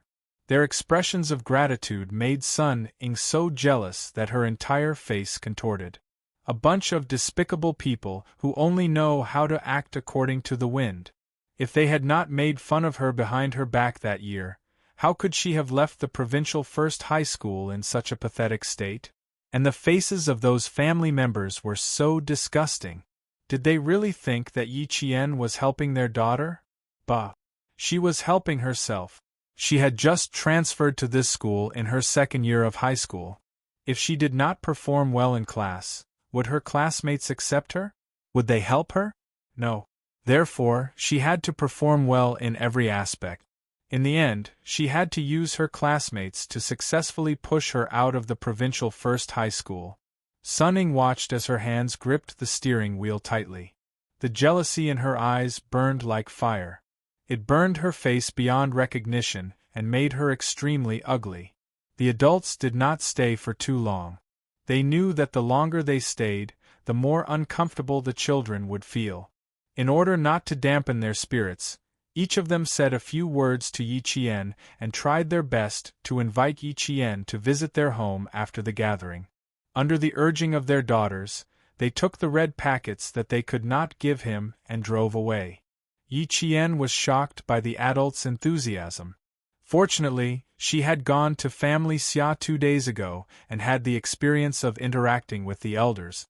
This time, she greeted her classmates' parents, uncles, and aunts. She also wished them a happy new year and chatted with them for a while. Until the adults left, she finally let out a sigh of relief. She was still not used to interacting with people's enthusiasm. She was at a loss and did not know what to say. When the students saw her relieved expression, they all laughed out loud. They didn't stay at the school gate any longer. They had already greeted the school guards and returned to the campus once again, walking the same path they had taken before. This is my first time returning to school after graduation. I didn't expect our school to be so beautiful. It's not any worse than my university. I haven't been back either. In the past, I only wanted to leave. Now that I've left, I want to come back. I miss my high school life. I even miss the dark days of high school. Every time I pass by this place on my way home, I can't help but look out the window at the school gate. In the past, whenever there was a break, it was as if I was released from prison. Now, fortunately, I didn't drop out of school. Otherwise, I would regret it for the rest of my life. The road from the teaching building to the cafeteria will always be my favorite. The road from the dormitory to the teaching building will always be my most hated. Love and hate intertwined. I can't stop. Walking into the school, the students who had too many memories were already chatting. This was a gathering for the entire class of grade 12. After that, there had never been a gathering where everyone was present. Chapter 34-39. Xia Jinyuan watched as Yi Qian walked into the school compound. The smile in his eyes never faded. He retracted his gaze and glanced at Sun Ying, who had been standing by the side of the road without showing her face. His warm smile instantly turned into a cold smile. There was a cold glint in his eyes. She was like a rat crossing the street. Did she think she could go further?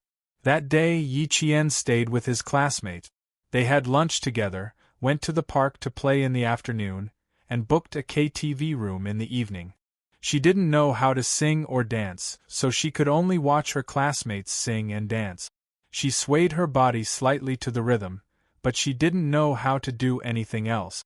And Jiasun mercilessly mocked her. Sun Ying, who had been following them closely, was angry for the entire day. She sat in the car, hungry and tired, and kept panting. She kept tormenting herself in the car. From morning to night, in order to keep up with Yi Qian, Sun Ying didn't dare to take half a step away. She was afraid that if she left in the middle, Yi Qian, who she had been following so closely, would suddenly disappear and she would fall behind again. Now that Yi Qian and his classmates had entered the KTV, Sun Ying bought herself a bottle of mineral water and a piece of bread. She filled her stomach and vented her anger at the same time. It wasn't until she received a call from an Asian man asking her how things were going that Big Boss had been waiting to hear from her all day. When Sun Ying heard the words Big Boss, it was as if a basin of cold water had been poured over her. It instantly cooled her down and made all her resentment, anger, and resentment disappear in an instant. It was this phone call that calmed Sun Ying down. She was no longer envious of Yi Qian being welcomed by all her classmates. At 11:00 p.m., Yi Qian and his classmates finally walked out of the KTV. The bar was still very lively even though it was the new year. Taxis came and went one after another in front of the KTV. The boys were all very gentlemanly, sending the girls off first before leaving in their own cars. After getting into the car, Yi Qian and Jiasun texted each other and agreed to meet up tomorrow afternoon. Xia Jinyuan's message also came. Yi Jian opened it and read it. He smiled and replied, "I've already seen it. I'm afraid she's furious today. It's very likely that she'll choose to take action tonight. How's the situation there? Keep a close eye on the target. After you succeed, the other side will act immediately." "All right, I can deal with her. You can't show up unless you have no other choice." "All right, I'll be careful. Don't worry about me." Looking at his latest message, Yi Qian's gaze softened. He was afraid that she would be distracted, and she was afraid that he would worry. "You care about me, and I care about you." This feeling of being deeply cared about could make even the coldest winter feel exceptionally warm. The car drove into the farmer's market. Yi Qian did not ask the taxi driver to drive forward. Instead, he pointed at a spot for the driver to stop. The driver looked outside and smiled at the young girl. "Your family lives here? Not bad, this place is not bad. Your family must have bought a few houses after the government demolished them. Also, it seems like an international hotel is going to be built here. Is it true that the residents in this area can get annual dividends from the international hotel?" Yi Qian, who was counting money, looked at the old place that was going to be demolished soon. He smiled and said calmly, "I'm not sure. I'm not a resident here." The driver still did not believe him. He said, "The people here are going to be rich," before driving away. After getting out of the car, Yi Qian put his hands in his pockets and looked around. A hotel was indeed going to be built here. She did not know if the residents here would be rich or not. She only knew that this was the place where she lost her life in her previous life. Chapter 3440. After going around in circles, she was back here again. She was back to this place that she didn't want to go near during her 2 years of studying in the southern province. She was back to this place that she didn't want to remember, but she always dreamed of. Captain Xia said that she wanted to send him away, and it was true. She didn't want him to show up because of his identity, but she also had her own selfish motives. She didn't want him to step into this place where she stayed in her previous life. It was as if he had also been here in his previous life and seen her cowardly self. In fact, she didn't want him to see her cowardly self at all. She lived too cowardly in her previous life. Sometimes, when she thought of her previous life and looked at Captain Xia, who was as dazzling as the sun, she felt inexplicably ashamed. She was so cowardly in her previous life. In her previous life, Captain Xia must have been like this life, still as dazzling as the sun, with a faintly discernible smile at the corner of his mouth. He would inadvertently help others, and he would also inadvertently punish bad people. He was the salvation of many people, but also the despair of many people. In her previous life, she didn't meet him. She was so cowardly that she hid from place to place like a stray dog without a place to stay. In the end, she even used such a method to perish together with the thing that humiliated her. She was so unbearable. Even if it was in her previous life, she couldn't get over it every time she thought about it in this life. Back then, Principal Chow said that as long as she was willing to go to the provincial first high school, he would definitely let her enter the provincial first high school smoothly. That year, she refused. Firstly, she didn't want to be far away from Uncle Jen and Principal Chun. Secondly, she wasn't strong enough to live in the southern province. It wasn't until a year later that her state of mind became stronger and she became braver and braver. In the end, she came to the provincial first high school to study without any grudges. She studied there for 2 years, and she had never been to the farmers' market that would soon become the new century's commercial pedestrian street. Yi Qian raised her head and looked at the buildings that had not yet been demolished. She laughed self-deprecatingly. Forgive her cowardice. She didn't want Captain Xia to know anything about her previous life. She wanted to treat her miserable past as a dream. Tonight, she would wake up from the dream and never again. He would end where he started. After tonight, he would be reborn. Yi Jian's phone vibrated with a buzzing sound. She did not take her phone out of her pocket. It seemed that the caller was not many people who knew her phone number. It was either her classmates who had arrived safely, or it was Captain Xia. He had been wearing his earpiece all this time, so he blindly pressed the answer button in his pocket. A man's deep and calm voice came from the speaker. Sun Ying is approaching. Be careful, Qing Miao. During a mission, Yi Qian was no longer Yi Qian, but Qing Miao. Yi Qian didn't stay in the same spot. He walked slowly, step by step, amidst the sound of door shutters closing. Yes, she's been following me. I even know where she parked her car. Don't worry about me, Captain Xia. I walked around here last night. I know where I can go and where I can't. Don't worry about me, Captain Xia. Don't worry about me. My life ended here in my previous life, and it won't repeat itself in this life. She died here, and she was reborn here. Everything would come to an end, and everything would start again. How could she let anything happen to her? She wouldn't let anything happen to her.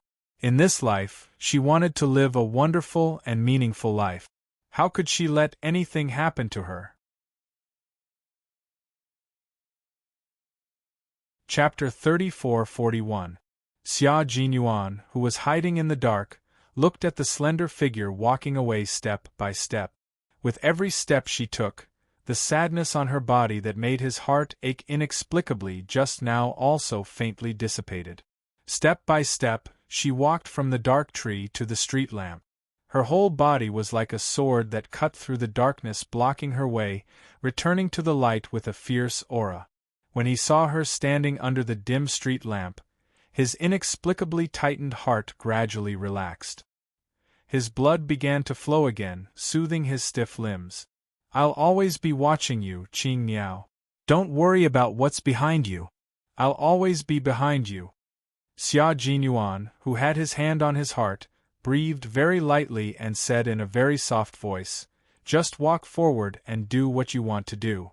Leave the rest to me. Don't worry about me." Under his palm, his heart was warm and strong. Thump, thump, thump. His heart was beating again and again, but for some reason, he felt that his heart was floating, as if it couldn't find its roots. Just now, when she got out of the car and stood under the tree, she looked up at the old house shrouded in darkness. Her heart, which had always been healthy, felt like it had been ruthlessly stabbed by something. The pain instantly spread to her limbs and bones, as if the blood supply to her heart had been cut off, and her brain had gone dark in an instant.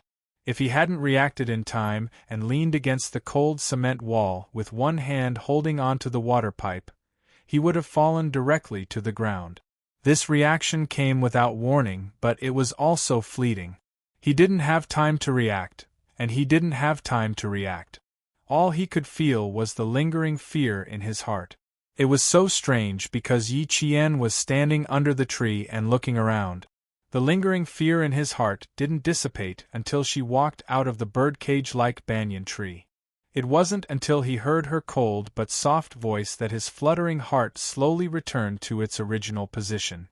Yi Qian, who had already reached the street lamp, continued to walk forward. In front of him, there were two children holding a small red lantern. They were laughing and jogging towards him. One was running and the other was chasing. Behind them, there were 5 adults walking. Seeing that the two children were running too fast, their mother raised her voice to remind them, "Don't run too far. Run slower and be careful not to fall." It was snowing heavily in the southern province. The snow at the farmer's market had been shoveled and piled up by the roadside. At night, when the cold wind blew, it would become hard ice. Even adults would fall if they stepped on it carelessly, let alone children. The child running in front did not look at the road in front of him. In addition, Yi Qian was wearing a black coat and black pants, so he did not stand out. The child giggled and ran towards Yi Qian. Yi Qian stretched out his hand and hurriedly supported the child. He also picked up the small lantern that had fallen to the ground and handed it to the child. He smiled gently and said, "Be careful, darling. It will hurt if you drop it." The child was well educated. He replied in his childish voice, "Thank you, Auntie." He took the small lantern and ran back. Yi Qian touched his face. He had become an auntie. This time, Captain Xia felt better. In the past, the child would call him uncle and her sister. He even complained to her that he wanted to be an older brother. Sometimes, Captain Xia was just like a child. She didn't know whether to laugh or cry. The child's mother had already jogged over. She first helped her child before apologizing to Yi Qian. I'm sorry. Did I bump into you?" Chapter 34-42.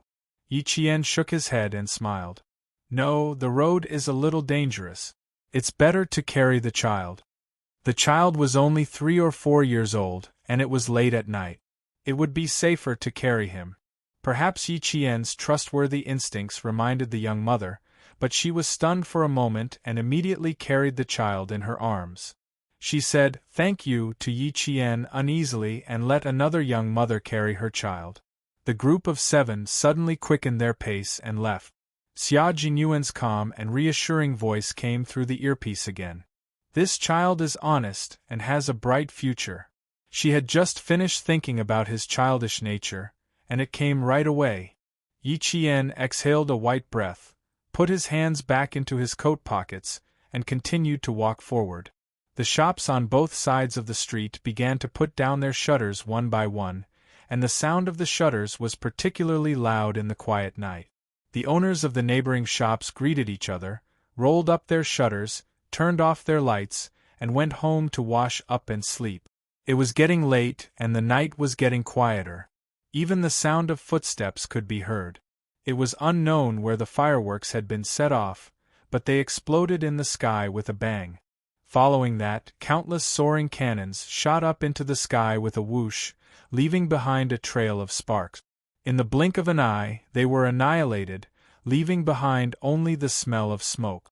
Yi Qian looked up slightly. The dazzling fireworks decorated the snowy night. It was the beginning of a new year, and after tonight, she would also welcome a new beginning for herself. Yi Qian did not walk straight. Instead, he swayed as if he was drunk. Occasionally, he would walk under the shade of a tree.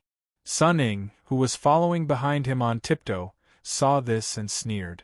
To get to the small hotel where they were resting, they had to pass through the entire farmer's market, take a shortcut, and go around a vegetable market with a cement platform.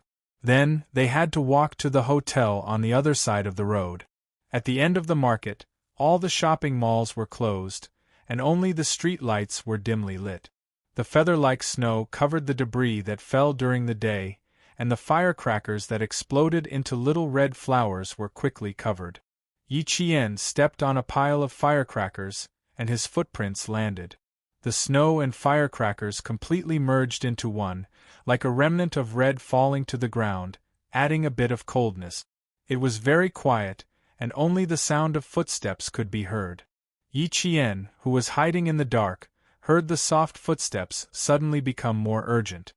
His slender fingers pressed on the earpiece, and he smiled and said to Xia Jinyuan, who was hiding in the dark, "Auntie suddenly disappeared, and some people are starting to get anxious."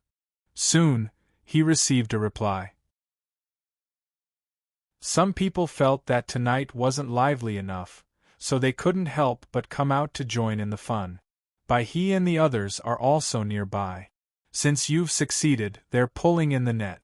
After tonight, we can probably go out for a drink together. Really? In that case, I was looking forward to it. They were all practicing during the new year. Since we could meet in the southern province, we should have a good drink. Captain Xia, why don't you be the host? Her voice was soft and gentle, and there was a hint of playfulness in her voice, which made the cold atmosphere suddenly relaxed. Sure, and I'll announce our relationship at the same time, so they'll give up. How about that? He also smiled. His soft voice fell into Yi Qian's heart like a flower blooming, and his smile deepened.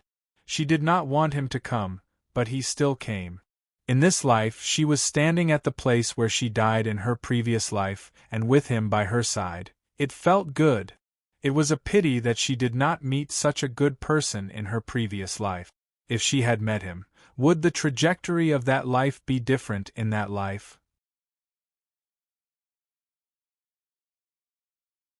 Chapter 34-43. No, she was still destined to have the same tragedy. And if she really met him, how would she dare to approach him? In her previous life, Yi Qian was as humble as a speck of dust. In order to survive, she had to flee everywhere just to live to see the sun rise the next day. No matter how difficult it was, she gritted her teeth and endured it. Even the courage to stake everything on a single throw only burst forth at the last moment. In her previous life, she had no one to rely on.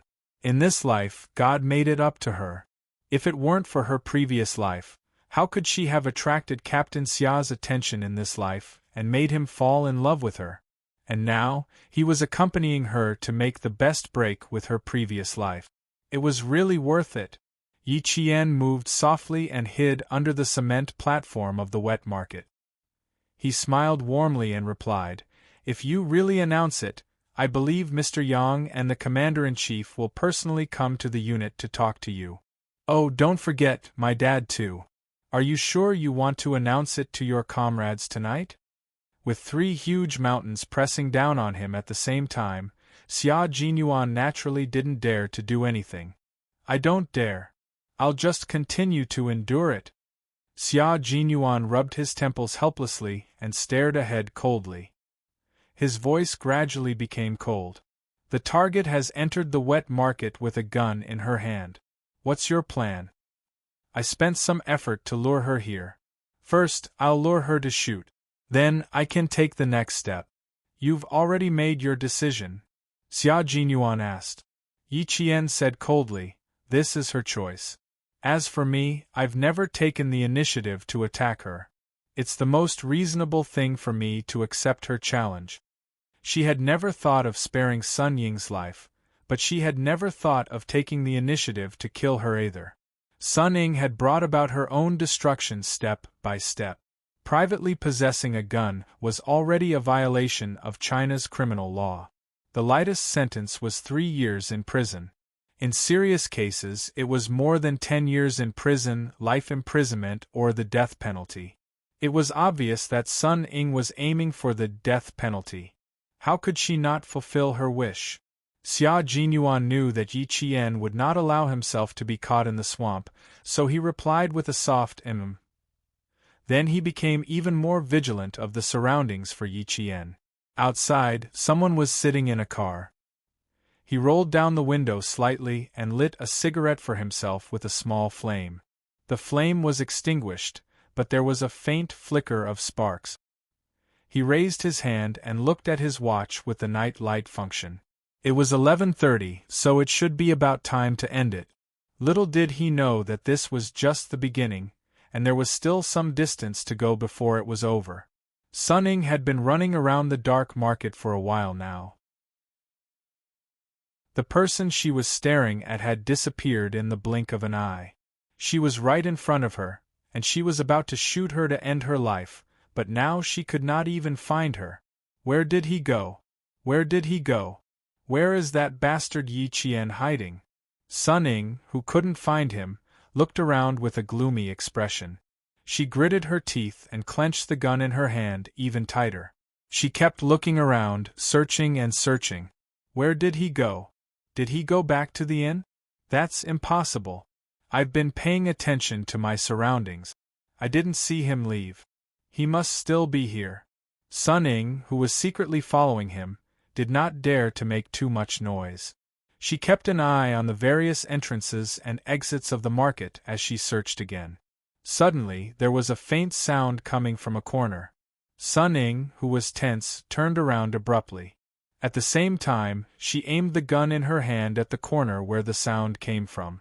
She shouted, Yi Qian, get out here! He hated it so much that the name that he had bitten in his heart was squeezed out of his mouth. Chapter 34-44. As she growled, the sound stopped abruptly, followed by a squeaking sound. It was a mouse that had come out to hunt for food in the winter. When Sun Ying saw that it was a rat, she felt that even a rat was bullying her. For a moment, her already twisted face became even more ferocious. Just as Sun Ying was fuming over the noise made by a mouse, a calm and leisurely voice came from behind her. Sun Ying, you came to find me so late. Looks like there's something urgent. As the voice came, Sun Ying's pupils constricted. When the sound of fireworks came from outside, Sun Ying's eyes flashed with malice. She quickly turned around and shot behind her without hesitation. There was no hesitation. Knowing who was talking behind her, her first action was to shoot. Bang! The gunshot rang out in the silent night. It was muffled but not abrupt because the sound of the bullet was like the sound of firecrackers in the distance. It was all too normal to hear firecrackers during the spring festival. Sun Ying used the sound of fireworks and firecrackers as cover and fired her first shot without hesitation. The bullet hit the red brick wall of the market. The huge impact left a bullet hole in the wall. Sparks shot out from the muzzle of the gun like fireworks, extinguishing with the sound of the gunshot. There was a faint smell of gunpowder in the air. Sun Ying did not panic even though she missed. She raised her gun and smiled coldly. Long time no see, Yi Qian. How have you been? Yi Qian, who was hiding under the counter, did not appear. He smiled and said, I'm not bad. Better than you. Look at you, you've been following me for half the night. You were so anxious to find me. Sun Ying, do you have something urgent to talk to me about? Yi Qian, who was half crouching under the counter, heard Sun Ying's slow footsteps. She had taken the opportunity to approach while he was talking. Not bad, the few months of training in the underground market overseas had some effect. She was braver than before, to the point where she could shoot and kill at will. TSK, TSK, TSK. Sun Ying, oh Sun Ying. This shot was the first piece of evidence for her self-defense. How many more bullets do you plan to shoot next? The more the better. The more, the less she would have to bear the consequences of her counterattack. The criminals were shooting at them with guns, and the military academy students had killed the criminals in order to protect themselves and the safety of the people around them. The reason for the counterattack was valid, and there was no need to bear the consequences. Yi Qian, who had lured Sun Ying into firing the first shot, laughed coldly. In this life, she would definitely protect herself. She would never allow herself to be taken advantage of by someone like Sun Ying. Sun Ying inched forward step by step. From the sound of his voice, she could tell that Yi Qian was not far ahead. He was very, very close to her. At this point, Sun Ying knew that she had to remain calm. So when Yi Qian spoke, her gaze was focused. She looked around silently and did not answer. Even when she heard Yi Qian say that she had been following him for most of the night, she was so shocked that she wanted to question him, but she held herself back. She had to endure. A short period of forbearance in exchange for future happiness. It was worth it. When she felt that she was almost there, Sun Ying laughed darkly. Why do you think I'm in such a hurry to find you? Yi Qian. You had so much fun today. Talking and laughing with your classmates, eating and singing.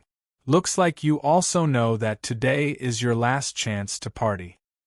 Yi Qian, it's time to settle the grudge between us. Chapter 34-45. As she spoke, Sun Ying's pistol was already pointing downward. At the same time, she aimed at the empty space under the counter and loaded the gun. She would shoot as soon as she spotted Yi Qian. Yi Qian had already switched positions. She nimbly passed through the empty space under the counter and hid on Sun Ying's right. Then, she smiled and said, "It's time to end this. After stumbling around for so long, it's time to end it tonight." Sun Ying, who thought she had found the right spot, heard Yi Qian's voice coming from her right. Her expression changed, and she quickly pointed the pistol to her right. When did he move to her right? He didn't even make a sound. Sun Ying's heart was suddenly alarmed. She learned from the dark underground market where it was either you die or I live. She had to be vigilant at all times. When facing someone who looked weaker than her, they could very well be her mortal enemy. At this time, Sun Ying was no longer as arrogant as before.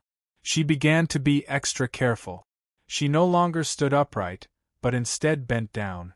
She applied what she had learned and took action in the dark. Unfortunately, she couldn't achieve anything by imitating someone else. Although she bent down, the sound of her feet moving was still a little loud. The soles of her shoes rubbed against the rough and uneven cement floor of the market, making a small sound. It was very soft, but it was enough for Yi Qian to know what she was doing. "You want to get close to me? Sun Ying, you're still a little lacking." Yi Qian pulled out the combat dagger that she had been hiding in her coat. She nimbly left her hiding place and circled behind Sun Ying from the back. Sun Ying was still moving slowly. When she needed to pass under the counter, she practically crawled over with her hands and feet. After passing through 2 counters, her back slowly pressed against the side of the counter. Then, she quickly dodged and fired a second bullet at the counter where she was sure Yi Qian was hiding. The bullet missed again and hit the concrete floor. Bang! The gunshot rang out. At the same time, sparks flew everywhere. A deep crater was left on the concrete floor. There was still no one. Sun Ying, who missed her second shot, widened her eyes in disbelief. How could this be? She clearly heard Yi Qian's voice coming from here. How could he disappear again? When Yi Qian heard another bullet, the smile in his eyes deepened. Not bad, Sun Ing. Please continue. She was bolder and calmer than before. Unfortunately, it was still not enough. Her determination was not good enough, her temperament was not good enough, and her temper was not good enough. Although she had improved a little, and was not as easily angered as before, if she was slightly displeased, that little improvement would not be able to stop her anger. What she wanted was to make her more and more embarrassed. The more embarrassed she was, the more she would not be able to control her actions. In the end, she would fly into a rage out of humiliation, lose her reason, and commit an unforgivable crime. Yi Jian was not a kind person to begin with. She hated Sun Ing to the core in her previous life, but she could do nothing about it. In this life, she was able to return the favor one by one. From the very beginning, Yi Jian did not plan to let Sun Ing live to see the sun tomorrow. What he owed her, he had to pay back. Yi Jian spoke again with a cold smirk on her face. This time, she no longer spoke in the dark. Instead, she stood up openly and said slowly with a pleasant expression and a hint of mockery, Sun Ing, how confident do you think you are in being able to shoot and kill me? I don't think you're confident at all. In the past, you tried to hurt me and in the end, you hurt yourself. Do you think you can hurt me now? Sun Ing, you're overestimating yourself.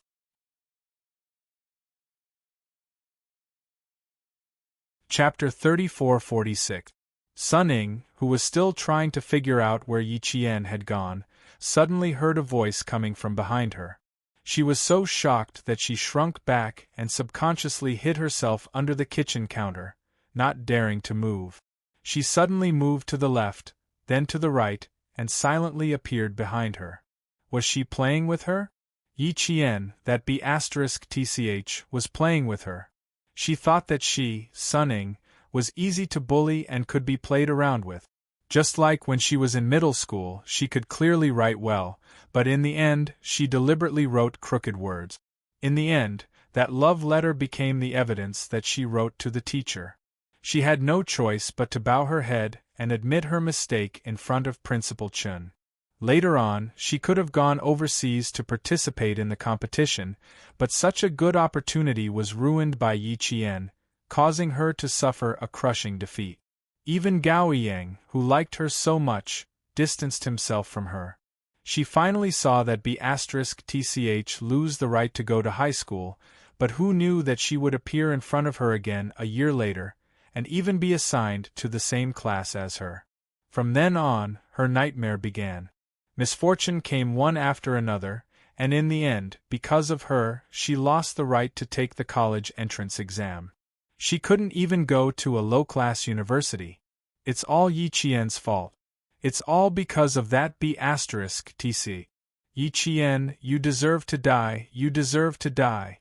Sun Ing, who was squatting down, began to burn with anger.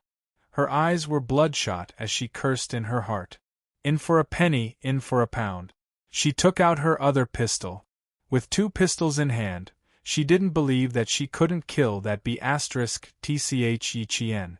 Sun Ing, you must control your anger. Tonight is your best chance. You must stay calm. You must kill Yi Qian. Once you kill him, you'll be able to turn the tables. No one will be able to stop you. Sun Ing didn't move again. Yi Qian's face grew colder by the day. Sun Ing thought of the events in her previous life. She thought of Yi Ying, who had returned from studying abroad, standing in front of her in all her glory. After Sun Ing finished begging, Yi Ying giggled as if she had heard the funniest joke in the world. She laughed until she couldn't stand still. She looked down with disdain in her eyes. She flicked her fingernails as she spoke with a smile. You couldn't beat me in the past. Now you're like a stray dog. You want to beat me? Sun Ing, you'll never be able to defeat me in this lifetime. You're destined to be trampled under my feet. You're destined to never be able to stand tall. You're destined to have to look at my face for the rest of your life. Yi Ying had said that in her previous life, so in this life, Yi Qian would return those words to her. Tonight she was going to get back everything that she owed her. The cold voice said the words that Sun Ying could not accept the most. Sun Ying, who already felt that she was being teased, was so angry that her entire face contorted. She would never be able to beat her in her entire life? Was he destined to be stepped on by her for the rest of his life? Was she destined to live her life at her whim? Yi Qian, how dare you, how dare you! At this moment, Sun Ying was completely enraged.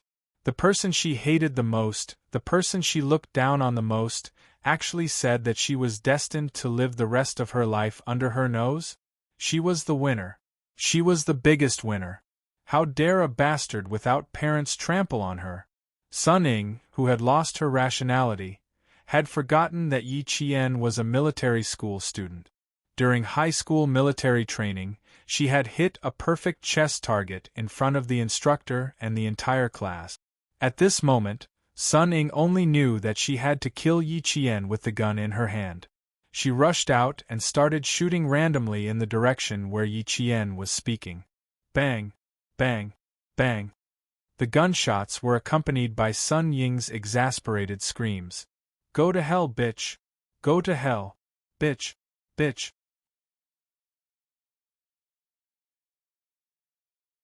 Chapter 34-47.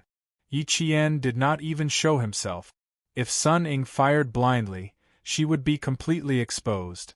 In a situation where there was cover all around, Sun Ying would be digging her own grave. If Xia Jinyuan opened fire, Sun Ying would definitely die. Xia Jinyuan wanted to open fire. When Sun Ying fired the second bullet, he already wanted to do so. Yi Qian stopped him. She said that this was between her and Sun Ying, so she should deal with it alone. After observing for a while, Xia Jinyuan decided not to make a move. Even though Sun Ying had learned a few tricks in the underground market overseas, she was still a far cry from Yi Qian.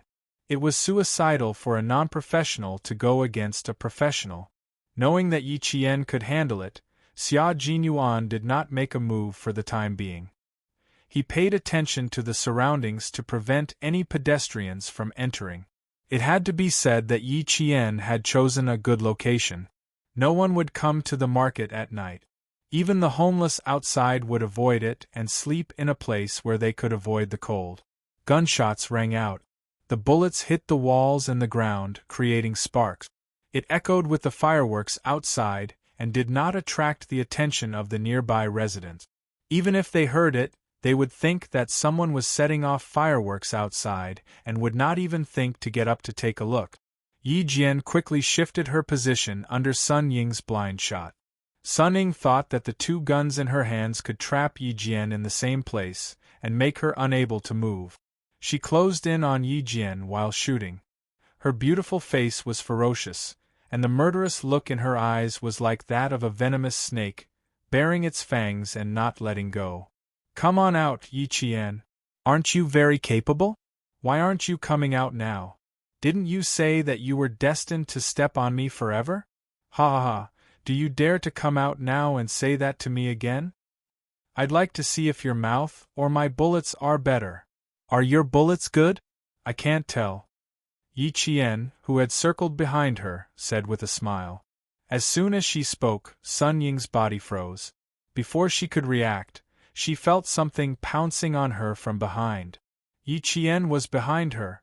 When her brain reacted, Sun Ying, who had a ferocious look on her face a second ago, was horrified.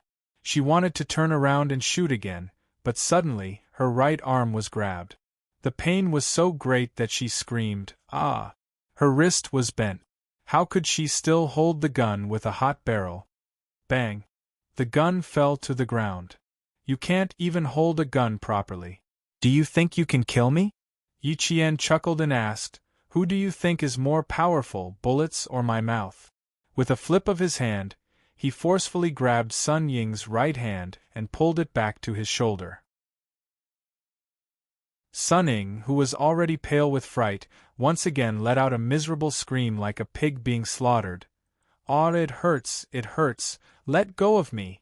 Bitch, let go of me!" Flicking her left hand, she aimed the gun behind her and started shooting randomly. Yi Qian was right behind her. Even if she only managed to hit him once, it would be fine. Slut? Even the heavens would not be pleased with a person's self-deprecation. Sun Ying, you're seeking your own death. What's this little pain compared to? I've tolerated you for long enough.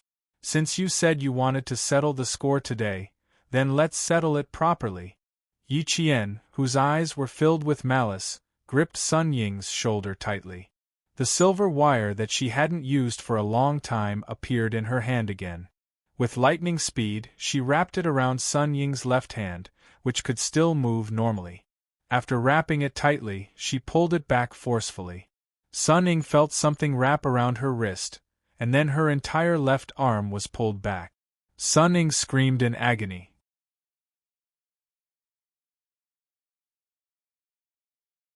Chapter 34-48. Yi Qian didn't hold back. Facing Sun Ying, the person who had forced him into a corner in his previous life, Yi Qian didn't even think about holding back. Sun Ying had 2 guns in her hands. One of them wasn't equipped with a silencer, while the other was equipped with a silencer. During the military meeting yesterday, the person in charge of the National Defense Department told him that Sun Ying had gone to an underground market overseas and underwent a brutal crash course.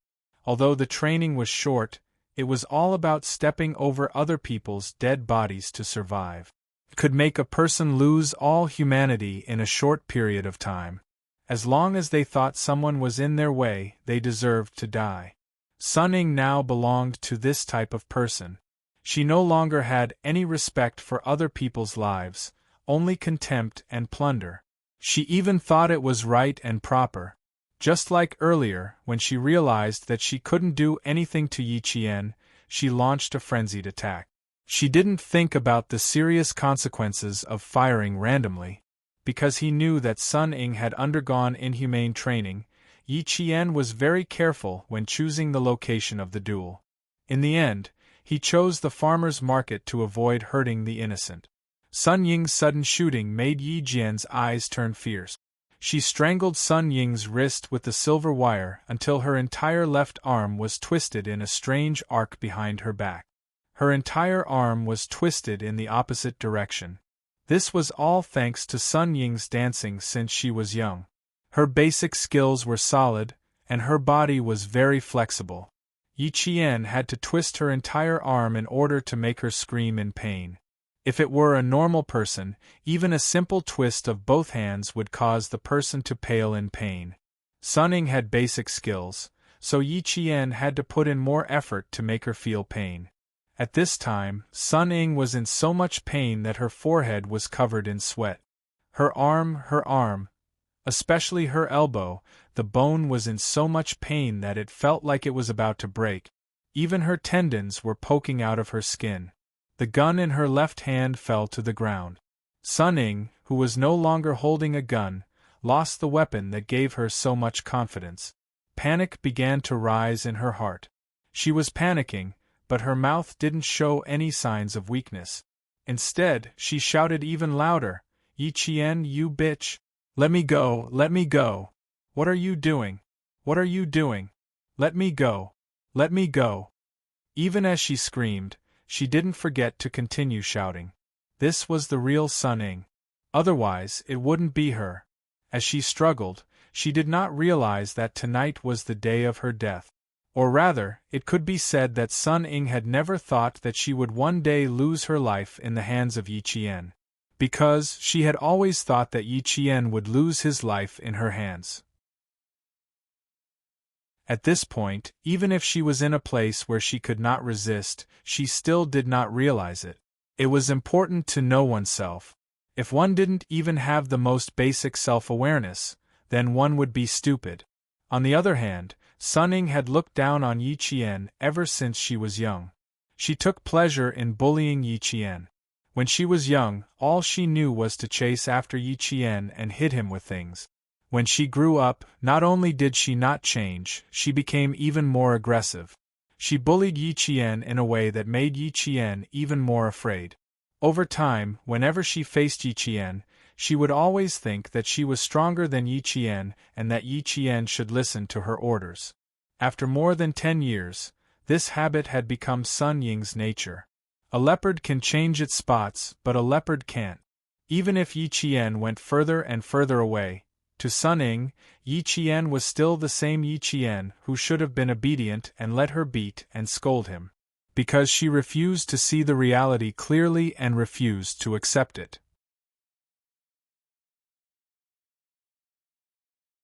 Chapter 34-49. The consequence of avoiding it and refusing to admit that Yi Qian had far surpassed her was that she still believed that Yi Qian should be bullied by her and should not fight back. Moreover, she had gone overseas to train for several months in that ruthless underground market. Her hands were stained with the blood of several people. She was able to endure pain that normal people would not be able to endure and come back to the country. She was even more confident than before. Although she was panicking, she was not panicking. She still knew how to break free. Sun Ying's eyes flashed with malice as her forehead broke out in cold sweat from the pain. She continued to scream and curse. At the same time, she began to use the basic combat skills she had learned in the underground market to fight Yi Qian. Since her arms could not move normally, she used her legs. Needless to say, with her solid foundation in dancing, she spun her waist and raised one leg. Her entire leg was raised perfectly straight. Her stance was so perfect that it looked like she was really a fighter. Suddenly, Yi Qian instinctively dodged to avoid her sudden kick. Yi Qian, do you really think I'm the same Sun Ying as before? As he dodged, Yi Qian heard her speak through gritted teeth. She sounded a little smug. How could she not be smug? Before she even started, Yi Qian had already taken a step back. Her panicked heart instantly calmed down. The big boss was right. What was Yi Qian? He was just a small cadet from the military academy. Cadets nowadays were all just for show. They could not lift anything with their hands or shoulders. On the surface, they looked majestic, but in reality, they could only look and not take a beating. Just like now. She had not used her killer move yet, but Yi Qian had already dodged out of fear. Yi Qian did not expect Sun Ying to suddenly counterattack. Looking at her combat moves, they were all Western combat skills. His dark eyes narrowed slightly. He released the other end of the silver wire that was wrapped around Sun Ying's arm and pulled it back gently. A faint silver light flashed in the darkness, and the silver wire that was wrapped around Sun Ying's arm returned to her hand. The extremely thin silver thread slowly wrapped around her wrist, becoming an extremely ordinary bracelet. Yi Qian half raised his eyes and said with a faint smile, "I'd like to see if you're really not the Sun Ying of the past." Her twisted left arm was suddenly freed. Sun Ying was overjoyed. Now she could even move her arms normally. Even if she did not have a gun in her hand, she would not be afraid. Sun Ying slowly moved her shoulder, which was still in pain, and gently shook her arms. Her eyes flashed with a cruel light as she said in a twisted voice, "Yi Qian, you asked for it." As she spoke, she took the initiative to attack. As long as she thought that she could get rid of the person she hated the most, she didn't want to wait a moment longer. When Yi Qian heard this, he smiled faintly. Facing Sun Ying's attack, he nimbly dodged. At the same time, the military combat dagger in his hand slashed out. In the darkness, there was the sound of fabric being torn. Immediately after, Sun Ying felt a sudden pain in her arm. Something sharp had cut her arm. Sun Ying did not immediately deal with it.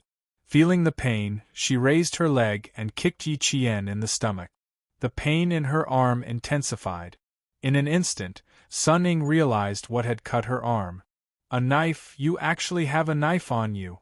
B*TH, you actually used a knife to hurt me." Realizing that it was a knife that had cut her, Sun Ying was furious. She wanted to eat Yi Qian alive, but she did not have a knife or a gun in her hands. She could only fight with her bare hands. You're tuning in to the Phoenix Knights YouTube channel. Don't forget to subscribe and join us on this journey to catch the most captivating stories.